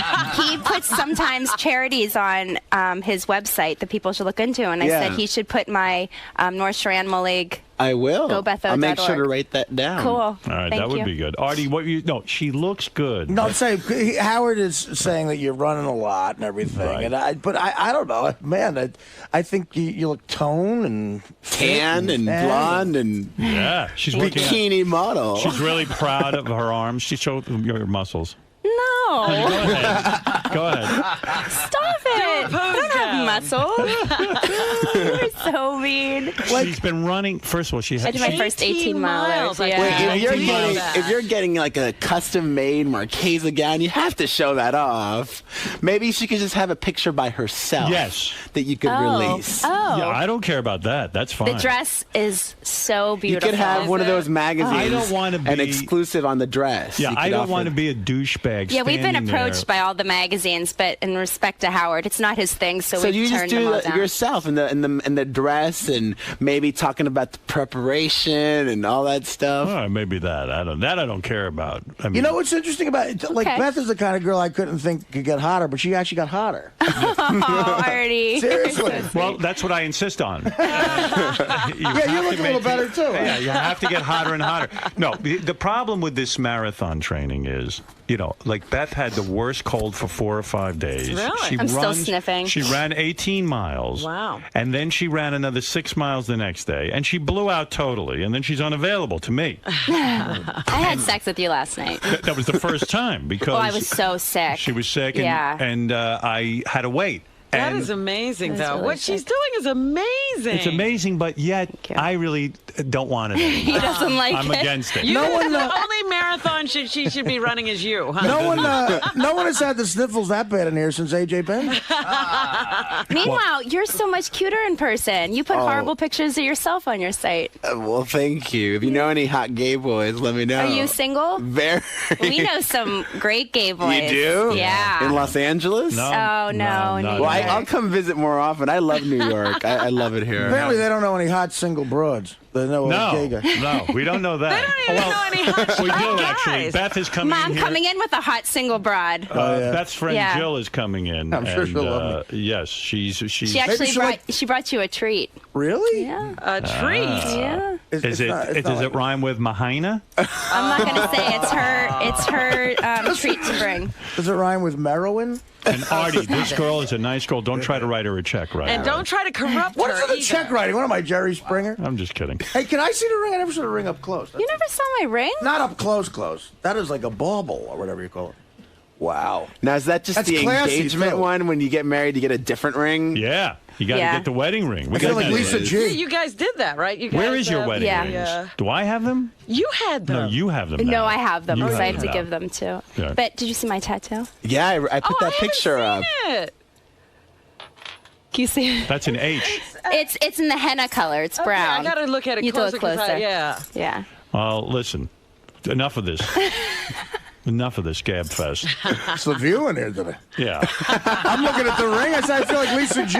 You're It's like Lisa Gigantic. You're what- the Sherry Shepherd of this group. What is it, Evan? Yes, Evan, you're on. Hey, now. Hey, now. Hey, Perez. Yes. Yeah, would you ever bang that dude from Tokyo Hotel, or is he too effeminate for you? You know that? That is a dude, The one with the right? crazy. Yeah. Is that a dude or a Well, girl? it's a dude, but he has the most lovely manicure. I saw him up close and personal at the VMAs, and he claims to be straight. But, Really? But I mean, he looks like Boy George in the '80s. Yeah. Like Gorgeous. exactly. Yeah. It looked like a hot chick to me. What do I love know? it though. I love that he's European. They get away with more stuff there. Yeah, I guess so. Well, you are Beth's hero, and Congratulations! It's so nice to Within meet you. days, how exciting! The I know, he's waiting for final me to slip, isn't he? countdown. Do you know Perez gets up at 4 a.m. and works till like 4 or 5 at night? Really? It's that- No, and then I go to the Stays gym, home. and then I come back and I work at the evening. But I love it. Stays home from Sunday to Thursday. So. He runs his You're own. really successful. Oh, No, I it's work hard. huge. Everybody knows you.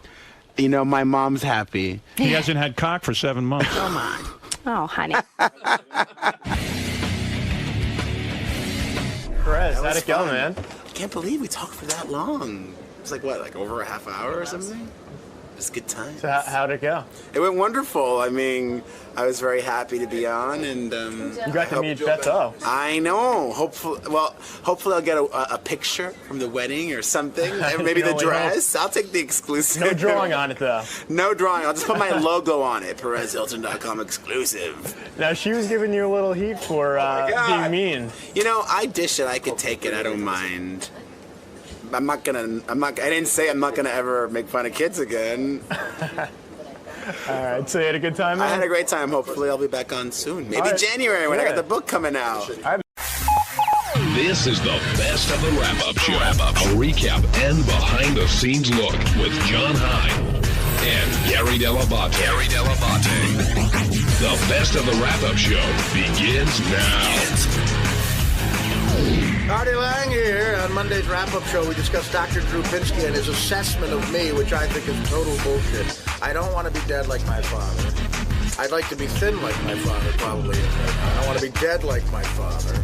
But I do drugs to forget my father's dead. It's very complicated. Join us when the exploiter of the century, Dr. Drew, comes in and hopes that he gets me to die on his show instead of this show. I'm dying on our show, not Dr. Drew's show. Fuck him. And fuck you!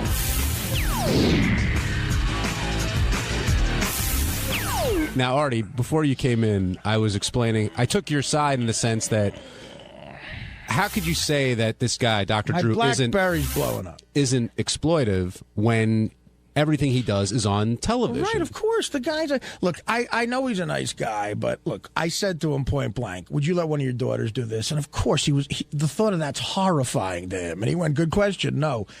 It's just, look, he's taking advantage of the biggest fuck-ups that are out in L.A. right now. You know, I mean, that's okay.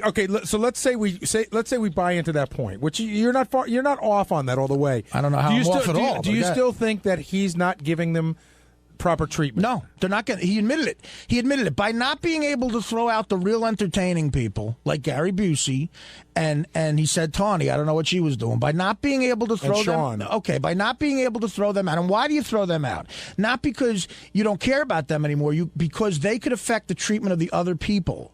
That's why you throw them out. So by not being able to throw them out, to have them still there, still being a disruptive force with the other people, no one's getting proper treatment. Okay, nobody. Say we buy into that, right? So because I'm saying I buy into that. It's listen. Okay, you're right.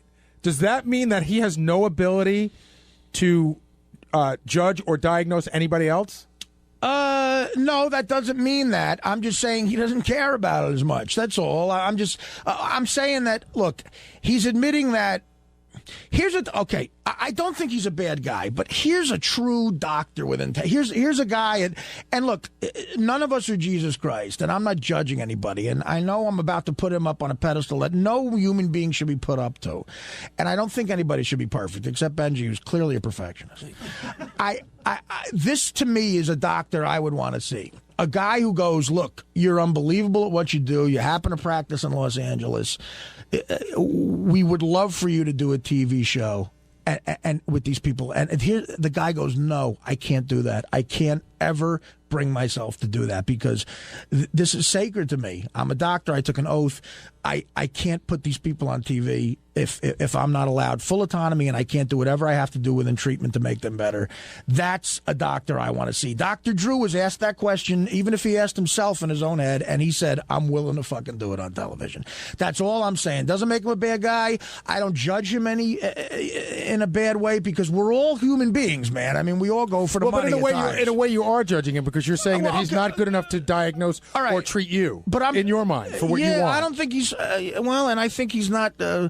He shouldn't be able to treat a lot of people due to that, just one factor. I mean, look, the other thing is, how many people is he not if he thinks he's such a great doctor, how many people is he not treating because he's in a meeting with the network or, because he's developing another show? That's unfair to say because you would have to sit there and figure out what every doctor does with their time when they're not with a patient. What about a golfer? Doctors do two things with their time. What if they were golfing? What if he were golfing instead of being in with the network? Go to the hacky thing, I'm just saying. Whatever. I'm saying, look, Drew probably golfs too, but the average doctor doesn't golf, take care of his kids, meet the network, develop a show, and then see a couple of people. The average doctor golfs, takes care of his kids, and then sees as many people as he can help, and not on television. And that's all I'm saying. Look, I'm a fuck up, and I'm not judging. I am judging him, but I'm not saying that, look, I hate him or he should be in hell for this. I'm not doing what Jesus would do. I'm not saying I'm not a fuck up. I'm just giving you my opinion that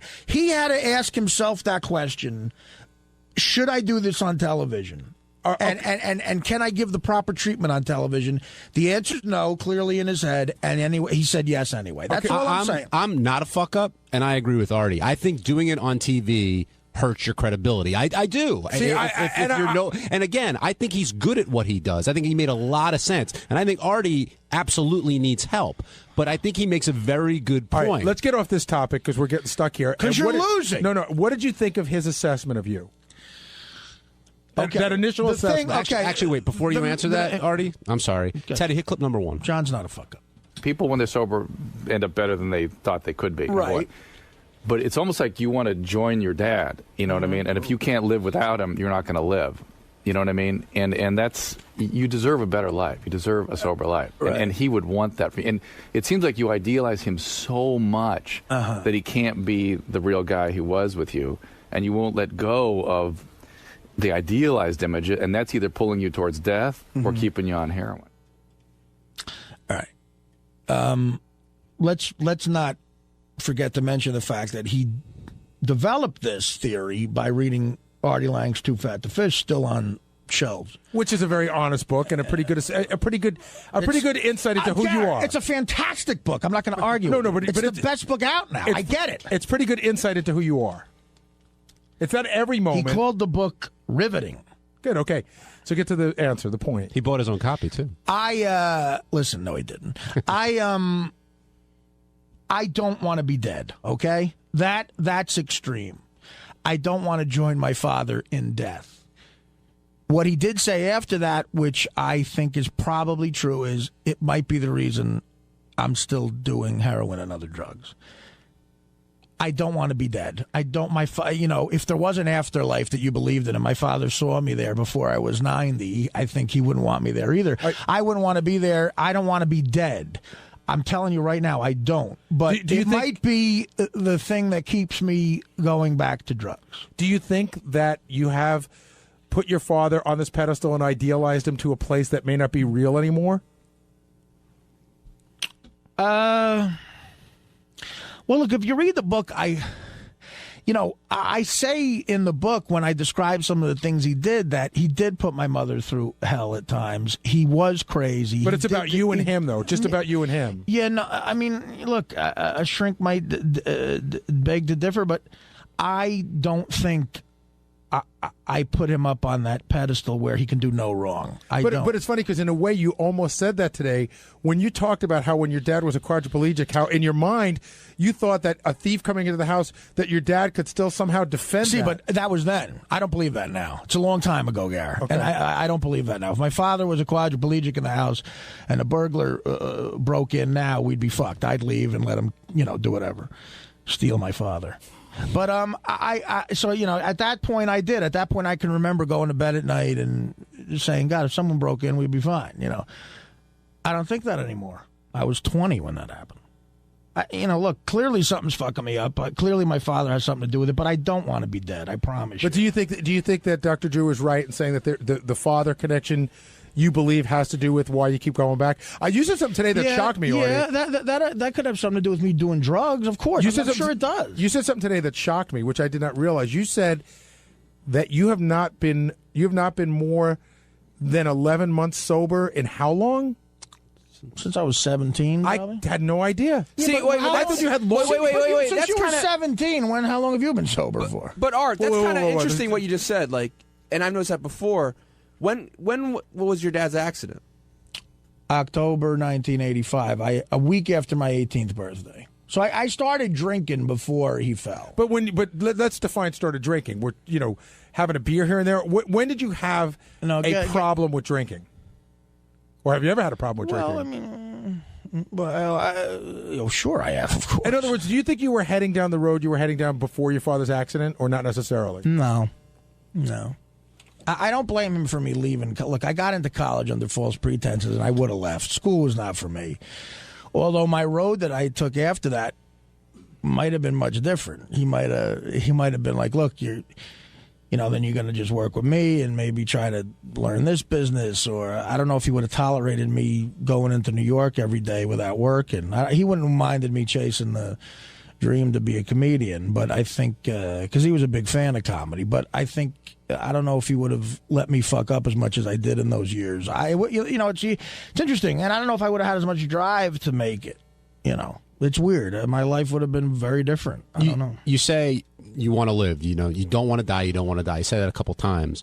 But in your book, I know you tried suicide once. Like, have you been feeling that way for a long time recently? Like, it seemed like when you went down to Florida, I wouldn't say you had an epiphany, but you definitely came up saying, you know what, I got a lot to live for. I'm in a good place. I'm feeling a lot better. Yeah, I didn't say I was in a good place till I got to Miami. A better place. That was a great place, Miami. Sounded like with it. The hotel. Nobu. Some of the chicks down there. The wellness center was a horrible place. Rehab's a horrible place. Must be the worst 9 days of your life. But, Gary, you know what? I saw your house in Connecticut. You wouldn't last 10 seconds in this fucking place. I think, dude, I'll show you where. You guys are making I'll show you where I grew up. You guys are making it. I know where you grew up in shit. Long Island. It's all shit there. But what did I grow up in? Beverly Hills? No, but I think that you leaving because of the conditions is an excuse, not a reason.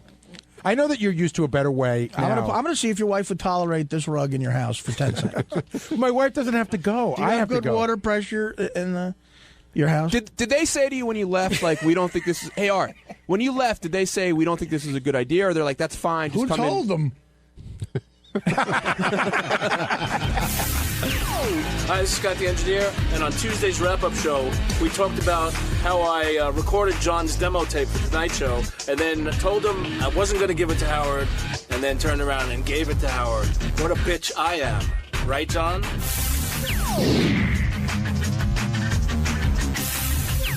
The show started really with Howard doing a rap on Stuttering John and told his side of what he thinks is really going on with him and if he'll go over to the new show, etc. But when he played the tape of Scott recording John auditioning for the announcer job at the Tonight Show, you heard Scott in the background and Fred doing Scott's laugh, but Gary was telling me during the break, John lived to fuck with Scott. He did. First of all, you have to understand something. Scott didn't even have that John thing in the profit system. He was holding it off to the side, and the reasoning is still not clear to me. Scott claims he was looking for the unbleeped version, but I think Scott was trying to keep it out of there because I think he felt a little bit bad about fucking with John, but then he didn't care anymore. You have to understand the level that John would go to mess with Scott. So I talked about earlier on the show today. So you know the phones, when you pick up your telephone, how there's a button there and that's how you can hear what's going on? Stuttering John used to go and tape it down on Scott's phone. Then he would call him, and Scott would pick up the phone. It would ring, but it would never pick up. And he would go, "Hello, hello." And I remember one day Scott ripped the phone out of the plug and hurled it at the door. Then John pulled a prank on Scott that I believe a caveman pulled on another caveman, back in the Ice Age. But it was so great. John took a $5 bill and attached a piece of fishing wire to it. So Scott comes bopping down the hole. We're all waiting. John goes, "Don't worry, he'll be out here any minute." We're looking through this little window. Scott goes to pick it up, and John just pulls it away from him. He fucked with him at every available turn. That was before cameras were around? Yeah, a lot of the stuff isn't even on tape. A lot of stuff is just for John's fun. So with Scott, this was the ultimate revenge, no? Well, the thing that's funny is John did some of those tricks, and some of them are on tape, and some of them aren't, but Scott's got this forever. And, it's wrong of John to be mad at Scott in the sense that if he really never wanted it to be heard by the show, he should have gone elsewhere to get it done. It's a lot to ask of Scott to keep this contained for, 6 years. And John, as you said, messed with Scott all the time. But in all fairness to Scott didn't give it to me like the day after John got the job. John got the job, and Scott sat on it, and then at some point he realized, I can't sit on this anymore. That's a lot of pressure for him. Because if I ever found out he had it and didn't give it to us, I'd fucking ream him. Well, first, Howard said he was pissed that Scott didn't tell him right away, but as it turns out, he did the right thing. Yeah, Artie jumped in and said, "Listen, you got to give Scott a standing ovation," and he's right. Yeah, and like I said, Scott took just hours of shit for whatever reason, especially at the beginning. Scott was John's personal punching bag for his practical jokes. Did Scott ever blow up at John? I told you he threw the phone at the wall. He knew it was John. Yeah, he blew up all the time. But see, that's the thing too. Like, I hate the whole practical joke thing because if Scott were to blow up at me, I'd feel so horrible. It didn't slow John down even a little. Now, Benji, do you think John shouldn't be mad at Scott? Well, first of all, do we know for sure that John really is mad at Scott still? Or is this just hype? Well, he hasn't spoken to Scott in however many years, and he was very mad at Scott. But was he ever real close with Scott that he'd call him up and say, "Hey, let's talk about life"? No, but John's mad at him. Trust me, I know John. Okay, he's mad at him. I mean, I talk to John occasionally. I have a friendly relationship with him, and he's never brought that up to me. But I could. No, I don't think he'll bring it up. It is tough because I can understand John's point of view because we've all asked each other, "Hey, can I tell you something privately?" And I don't know. If Benji, if you were sending writing samples for another show, would you ask me to proofread them, and then and not tell anyone, or would you go to somebody else? I would. I would probably ask Hein to proofread. You know what I'm talking about. And the other thing too is. I see what you're saying. It is a dilemma. But here's the other thing. What does John give a shit? He got the job. It would be a worse transition. Well, I don't know. I want to hear from John if he really is that pissed about it. All right, we'll call John tomorrow. I was going to say, take a call. I was going to say if Gary can ever. But get in touch if John with him is, live, I think I can. It depends on what level. I get what you're saying, except for the fact that if he really didn't want anybody here to know, I guess I don't understand. Like, why would John be pissed at that point that he got the job? Right, he got the job. What's there to be mad at? If anything, he's got the last laugh on Scott. I guess he feels betrayed by Scott in some way. I don't know. Scott, if you're listening, come down. Maybe you can explain this. We should get Sal down here and some of the other people too to talk about. I didn't realize this till after John left, but John had his own little fiefdom going that I was unaware of. Oh yeah, and he would put people on probation and punish them, and he would not talk to people for weeks on end. And there was really like a reign of terror when John was in that office. Sal's spoken about that before, how he was on 2 weeks probation for doing something wrong. But Jason and Will, he would give them shit. Like if they rubbed him the wrong way, he would get really mad at them and just ignore them for weeks on end. He did get mad at me once. For what? Has anyone ever seen Scott run? Oh, sorry. What did he get mad at you for, Benji? I wanted to start doing stand-up, which I actually all my life I've always sort of dabbled in it. What, John got mad at you, you're saying? Yeah. Okay. And he had started doing stand-up. And I had worked something out with the New York Comedy Club to do some stuff there. Right. And he felt that I was getting in on him doing stand-up. But why couldn't you both do stand-up? Yeah. He felt I was, getting in on his thing. Right, because once he's doing it, it's his thing. Yeah. So did that put an end to your stand-up? Oh, no, just because my laziness did at the time. But he got real mad for a while. Scott's here. Scott, John used to mess with you a lot, right? Oh, constantly. He never stopped messing with me. That was his life. And no matter how mad you got, it didn't stop him. It didn't slow him down. Never. I mean, he would, the phone tricks, the money on the floor tricks with the string. What else? How else would he fuck with you? If you wait. Didn't he do something? This is all coming back to me now. Didn't he convince the guy at the garage to say that your car was gone? Did he, or he never pulled that one off? He was working on that one. No, he never did. No, he never. That never worked. That never. But I mean, he would love to constantly fuck with me every way he could. Now, you had this tape. Like when you did it with him, did you think, okay, one day I'm gonna, when he'll get his? Not really. I just. He came and he said, "I want to record this thing," and I really didn't know what it was for. I thought it was like a goof. I didn't think it was a serious audition tape because it obviously didn't sound like a serious audition. He wasn't an announcer. So I just took it like, all right, I don't know what the fuck he's trying to do. You thought it might be a bit of some kind? Yeah, I wasn't positive what he was doing. And were you giving him that detailed feedback on his performance as it went on? I gave him, because I didn't know what he wanted to do. So he went on, he was asking advice, does that sound good? I'm like, yeah, you can, go a little more up and, try one easy, try one more, high energy. Was there ever any discussion like, hey, I'd like, can you help me with this and keep it private? Yeah, he didn't want anybody to know about it. And did you agree to not say it? Yes. As a matter of fact, after we were done, he told me to email it to somebody, and they said, please destroy it. And he actually came over to my computer and watched me delete the file. And unbeknownst to him, there was a copy of that file somewhere else on the computer. So what made you decide eventually to give it to this and I knew I had to save it because evil genius. I mean, Howard's mantra was always record, never stop recording. Right. Record everything. Right. And save everything. Right. So that's what we did, and that's what I did. But I'm saying, at what point did you decide, okay, I'm going to let Gary and the guys know that we've got this? See, I forgot about it and figured out it was fucked. And then a few months later, when John came out and announced that he was leaving to go to the Tonight Show as their announcer, I go, that fuck. And I realized I still had that tape. Wait, why that fuck? Because, I mean, he was just like, how can he possibly be an announcer with that kind of voice? Oh, okay. You know. So you're saying like that fuck, like how can he reach this level? Yeah, I mean, he's the classic example of falling up. And how did John react to you? How did he treat you after that?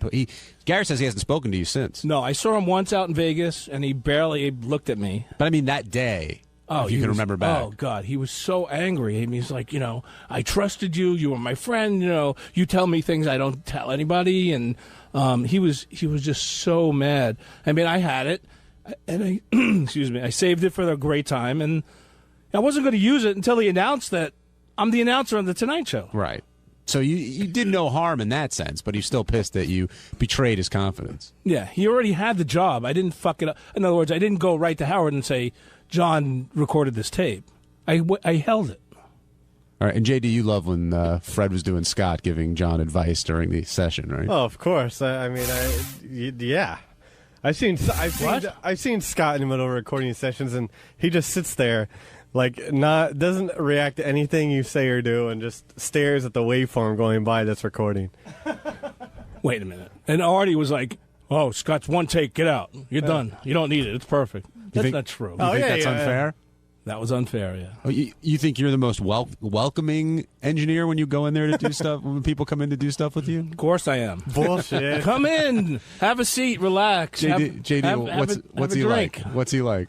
The fuck do you want? Hey, it's Gary Dell'Abate, Baba Booey. On Wednesday's wrap-up show, we talked about how we had on the best guest we could possibly have on, one of the greatest musicians of all times, an American icon, Paul McCartney.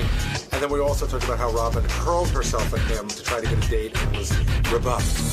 That's how it went.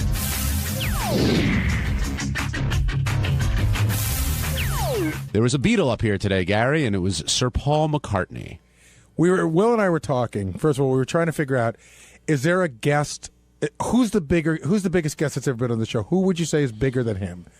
And we couldn't come up with anybody.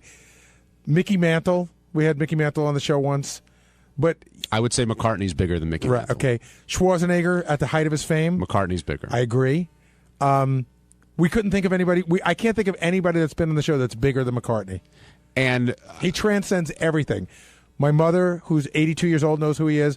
My 11-year-old was thrilled he was coming in, and everybody in between gives a shit. It's funny you said that. I told my daughters that, and they couldn't believe it. They were like, "One of the Beatles is coming in." I'm like, they were thrilled. Yeah, and I got to tell you, the big announcement that Paul made, which I knew already, that was exciting, is that there's a Beatles rock band coming out.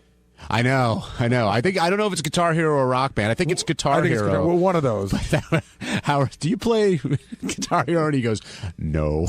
But he's going to make a ton of money off of when the Beatle version comes out. But and Steve Brandano, who hosts the Intern Show, which is on 7 o'clock tonight on Howard 101, made an interesting point when he did his thing. He said the interns were more excited about Paul McCartney than they were for Brody Jenner. And Will and I were trying to figure out he came up with security, but it wasn't like insane security. I've heard people who aren't as big as Paul, come up through the back entrance with tons and tons of security. But we were saying that there's a guy whose every move is monitored. If he blows his nose and throws a tissue in the garbage, some idiot's going to fish it out. That's true.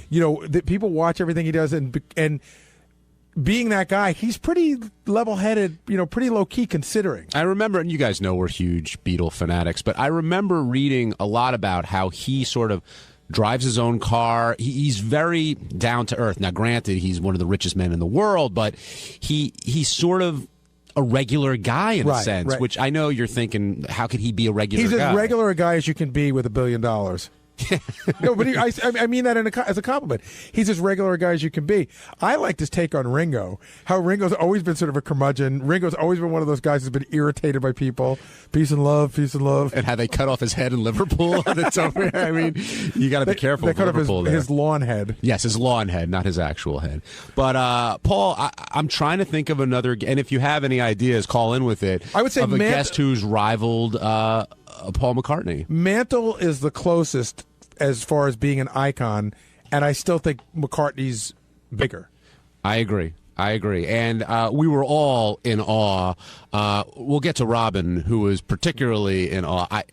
Somebody said Robin is out Lisa G'ing herself in making her play for McCartney. I told Will we needed to put a bucket under her chair. But you know what? You can't blame her. And we were talking about it during the break, and she's like, I grew up idolizing him. She had Beatles trading cards. I know, but she is in, I mean, ridiculous head over heels. Right, but I love just with him. it was interesting that maybe Robin is a classic example that for women, you hit your sexual peak as you get older, because she's clearly getting more sexual as she gets older.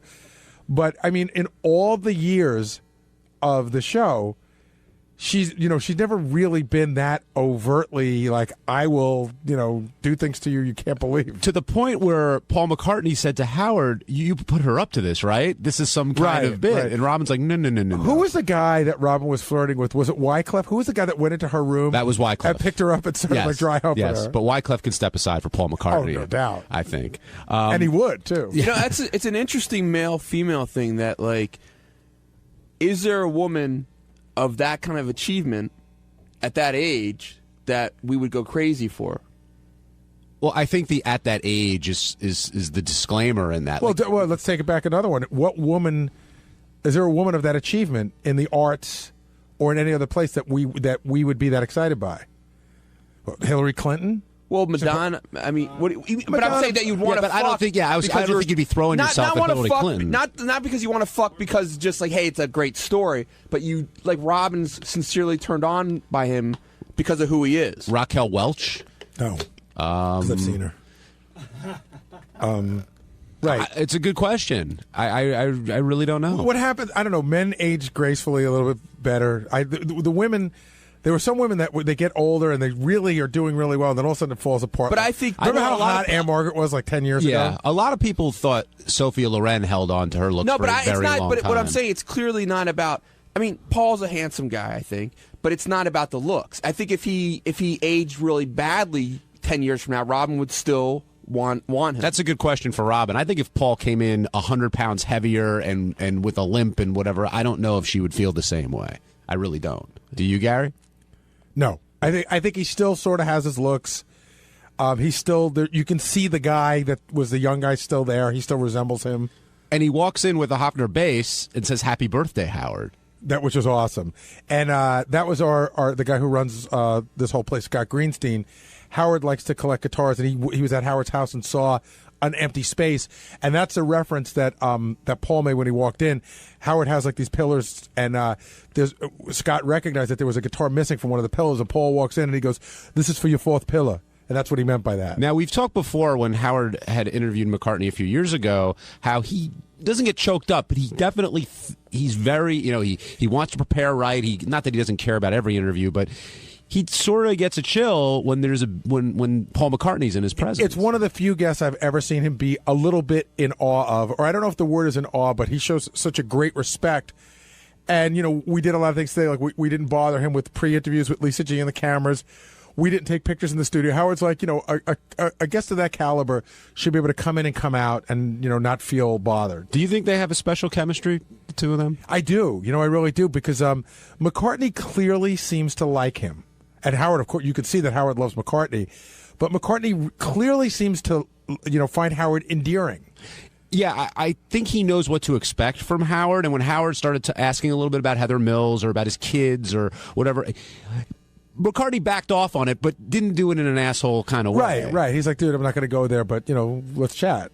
And Howard was a genuine big fan of his new record, apparently. Yeah, I liked the little bit that I heard. I'm going to take the whole record home and listen to it on the way home today. All right, let's go to the phones. We'll start with Jay and Troy. Jay, welcome to the Wrap-Up Show. Hey, boys. How you doing today? Good. How are you? Real great, thanks. I hopped up a couple hours early just to listen to McCartney. And what you guys were saying about if Paul came in a couple pounds heavier or something, you got to remember, he's still got $1 billion, okay? He looks pretty fucking good. The difference between Mantle and maybe McCartney, and Gary, I don't know, you might remember this. When Mantle died, Howard sang a song. You probably don't remember it, do you, Gary? No. It was... And this is the difference. He wouldn't talk like McCartney like that. But when Mantle died, Howard sang, "It's 1, 2, 3 strikes, you're out when you drink like that." Yeah, but let's take that part out. I know what you're saying. Howard is not in awe of Mantle. He recognizes that almost every other guy is. Howard's not such a sports freak that is like, oh my God, it's Mantle. So it's not about whether it was big to Howard, because clearly McCartney's bigger to Howard than anybody.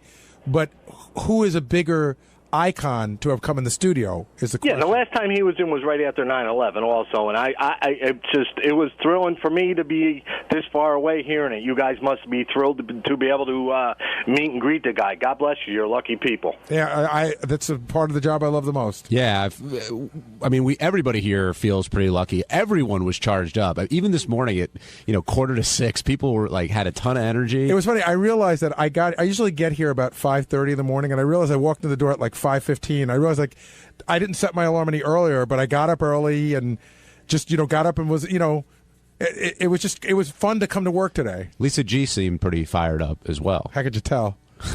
What do you mean, Gary? She liked him, huh?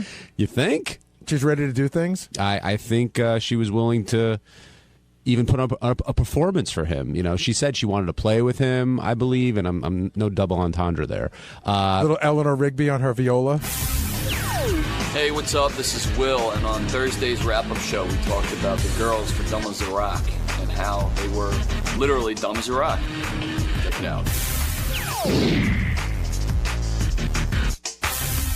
The big game that happened today on the Howard Stern show, and that was entitled Dumb as a Rock. And if there ever was an appropriate title for a game, I think this might have been it. Yeah, I think it was created by Sal. Is it Sal's name? I think it's something that just came up in the meeting. I think I said this girl is dumb as a rock, and I think Howard almost said, that might be a funny game. We should make the girl say I'm as dumb as a rock. But I got to say, you know what? These things always look good on paper. Will did a great job because, you got to find – you can't just pick 3 girls and bring them in. You got to find 3 girls who are dumb, and God, did you find them? Well, it's as far as a porn star goes, it's really funny because I talk to these guys all the time, guys that cast these girls in movies, and 3 casting agents or directors said to me, "Oh, I got the perfect girl for you," and they all said both of them, they're actually sisters, Brittany and Whitney, and they says they're both half retarded. And in fact, I think we sort of missed something. I think we may have to have the sisters back. Yeah, I think we're going to try and use them for Porn Actor Studio. Actually. That'd be perfect. Yeah. First family version. Yeah, I think she said that would be a little weird. Right, that would be a little weird. You know what I just realized? I went ugh, just because that's what you guys always do, but that's hot as hell. It's not that hot. Yeah, it is. We got to find out on if the 2 chicks are hot, the 2 sisters are hot. That's hot as hell. We're still working it out with Howard TV whether they can make out on camera or not. So, but the other girls that were in there too from that they're from Mama's Boys. So I know that the Mama's Boys, one of the publicists was trying to get girls on from the show, and I said, "Look, we got this bit coming up where we're looking for dumb girls," and they brought me a few girls, and I just gave them a quick quiz. It was simple, who won the Civil War. I think both of them said the South, and that was pretty much you're booked. Because who was the first girl? Who was girl number 1? Kyra was with the C. She couldn't stop laughing. Everything was funny. She giggled at everything. Even when we played her song, we were like, "What are you laughing at?" Yeah, she was funny. But Megan, the second one, when I did the interview with her, I think she just knows she's not that bright, which is kind of funny. And she was very apprehensive to do the game because she knew exactly what it was going to be. But she was a good sport. At what point? And super hot. At what point did they realize they're being pitched because they're so I don't know if Kara ever got it. I think she was just happy to come back to the show. But Megan, the second one, she got it almost immediately. Obviously, when you pitch the premise of the game, you have to say I'm as dumb as a rock. Right. They know something's up. The third one, I don't know. She was probably busy picking her nose or something. Isn't that uncomfortable, though? Because I always tell the story about when we were doing Butterface contest. Yeah. And this girl called me up, and she goes, I was at class today, and a guy in my class said he gave me your number and said I should call you. You're having a contest. And I said, well, did he tell you what it's for? She goes, yeah, he said it's for girls with really hot bodies. Now, I got to explain to her what a Butterface is. And she's like, oh, yeah, let me get back to you on that. And it's funny, too, because I always tell the publicist first, and then they go back and find some of the girls or give them to me, but they never tell them what it's all about. I'm the one that's supposed to go tell them. You're the idiot. You're a retard. Now, did Karen and Megan were one thing, but Brittany was a whole different level. Oh, she was great. I mean, she was the Roman numeral one, correct? Yeah. Well, they all got it wrong. wrong. But she was the one who, actually... No. She was the one, I think that her legendary answer, we asked her what a carnivore was, and then we asked her to break it down in syllables, and she thought it was some sort of a truck, because she got car out of it. Yeah, if you missed this game, Teddy, hit clip number 1. Here's a little bit. What is the symbol for the Roman numeral 10? What is this symbol? Girls, don't help. If you do, I'm going to take away your money, and I'm going to spank you here on television. The symbol for the Roman numeral 10. What is the symbol? Do you know what a Roman numeral is? Yeah, I do. What do you know about that? I'm really bad at math. Do you know about Rome, ancient Rome, at all? Not really. All right, so what is this Have Roman... you seen Roman numeral? And why would anyone want a Roman numeral? No. I don't even know how to say what the symbol is. Like, how do you say that? You don't know. No, I don't. I don't. Can't help you, sweetheart. Let's wait. Let's work through this. Okay. All right, so we're looking for the Roman numeral symbol for 10. First of all, what number comes after 10? I'll tell you pulled it down. She said 9. Oh, it ended. I'm sorry. It's okay, but you sort of get the point. Would anyone here qualify to play that game, you think? Sal? Nah, even Sal knows a little. We'd have to make the questions a little bit harder. Maybe. Sal, do you think Sal knows if the North or the South won the Civil War? I think now he knows. Yeah, but history is really. I mean, Sal, math is okay. Do you think Sal would know the Roman numeral for 50? I don't know. He didn't. He thought Puerto Rico was a state, right? And I don't think he did know who won the Civil War. Wait, I don't even know for sure. Is it VX? Is it L or M? Oh, let's see. I didn't know. See, I don't know. I don't know. All It's so right. obvious. What is it? It's L. But okay, maybe that was too hard. John playing dumb as a rock on a different I plane. went to Adelphi, Mr. Braggart, not Michigan. That's right. We know our Roman numerals at the University of Michigan. Do you feel bad for these girls? I mean, well, first of all, what's the look on their face when they're saying, "I'm as dumb as a rock"? Their eyes seem to drop a little bit. And how would you describe it? The first girl she giggled no matter what she did. Right. The second girl, like Will said, she sort of knew what she was doing. And the third girl, I think, knows what her lot in life is and just sort of, of course I'm dumb as a rock. The one thing you always say to the girls is just don't take it too Right. seriously. It's just a stupid game. Have fun with it. Whatever. I thought the most insulting part of the game was that Artie was laughing uncontrollably. And at one point the girl goes, "What are you laughing at?" He goes, "Because you're insanely wrong."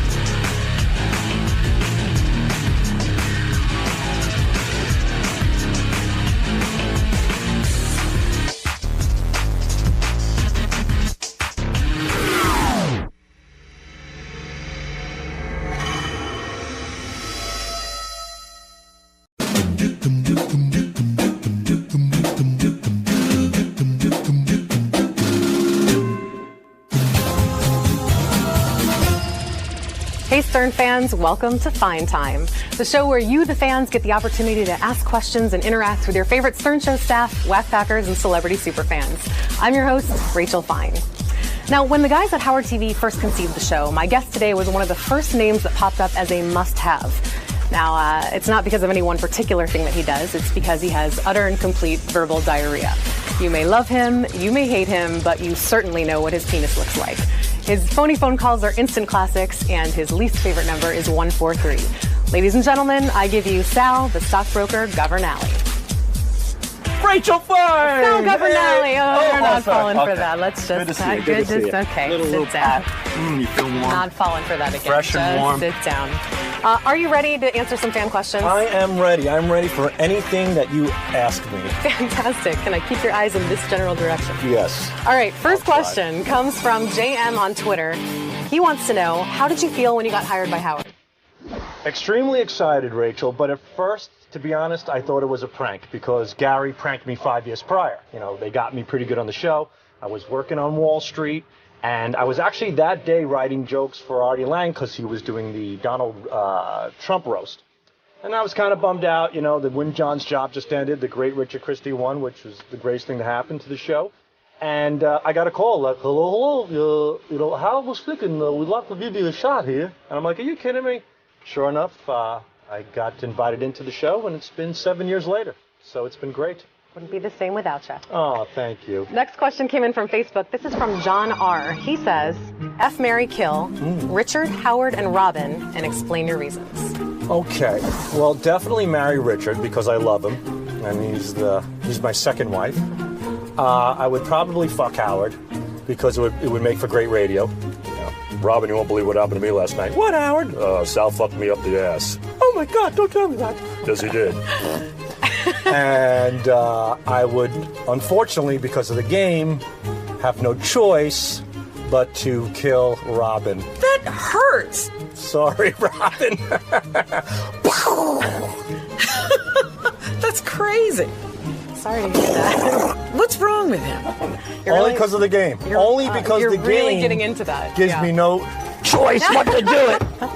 Okay. Excellent. Moving on. Is she dead yet? She is dead.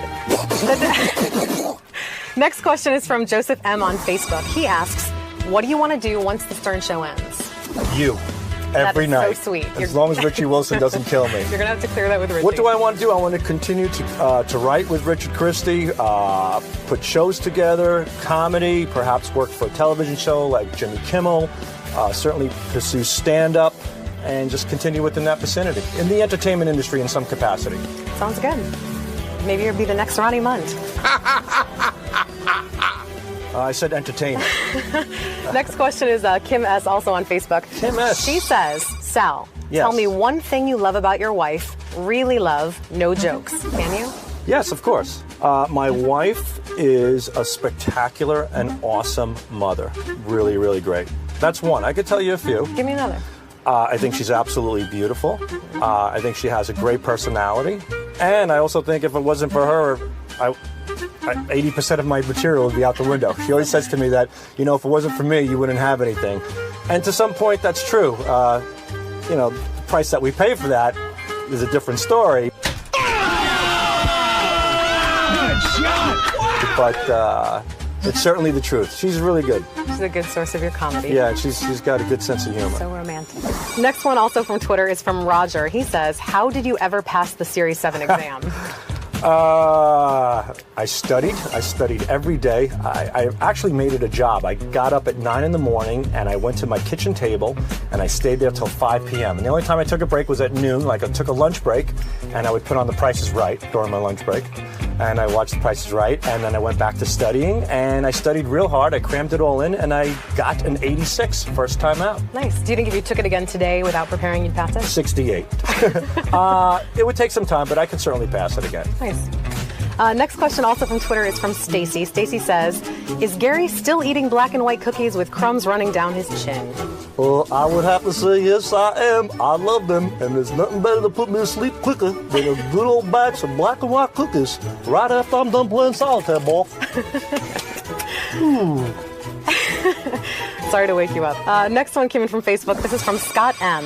Oh, Scott. From Scott. Sal, what do you do all day other than the prank calls? Well, that's a good question. We do song parodies. We listen to listener submissions. We put bits together. We put games together, like the Debbie the Come game today. We also write when people go out on the street. Rich and I actually go out on the street a lot, so we're constantly coming up with new concepts for the street, like Occupy Wall Street, like going to Harlem, talking about topical topics there.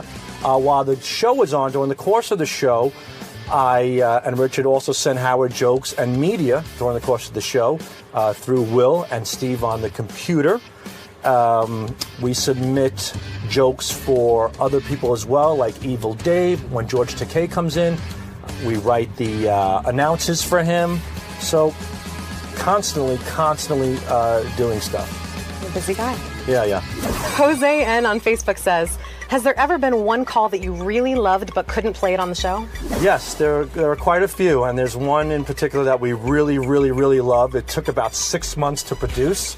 It involved many characters on the show, like Wood Yee, like Craig Gass doing his Gene Simmons impersonation, and we just couldn't play it. This call was so good that Gary reached out to this particular person. They do have a product that they sell as well, and even gave that person the opportunity to come on the show and be interviewed about it, provided that we could play the prank call. Still didn't happen. There are a lot of great prank calls that we just can't play. People say no, and that's it. No is no. Everything that we do, we get a consent for. And if we don't get the consent, we can't play it. What percentage doesn't make it through?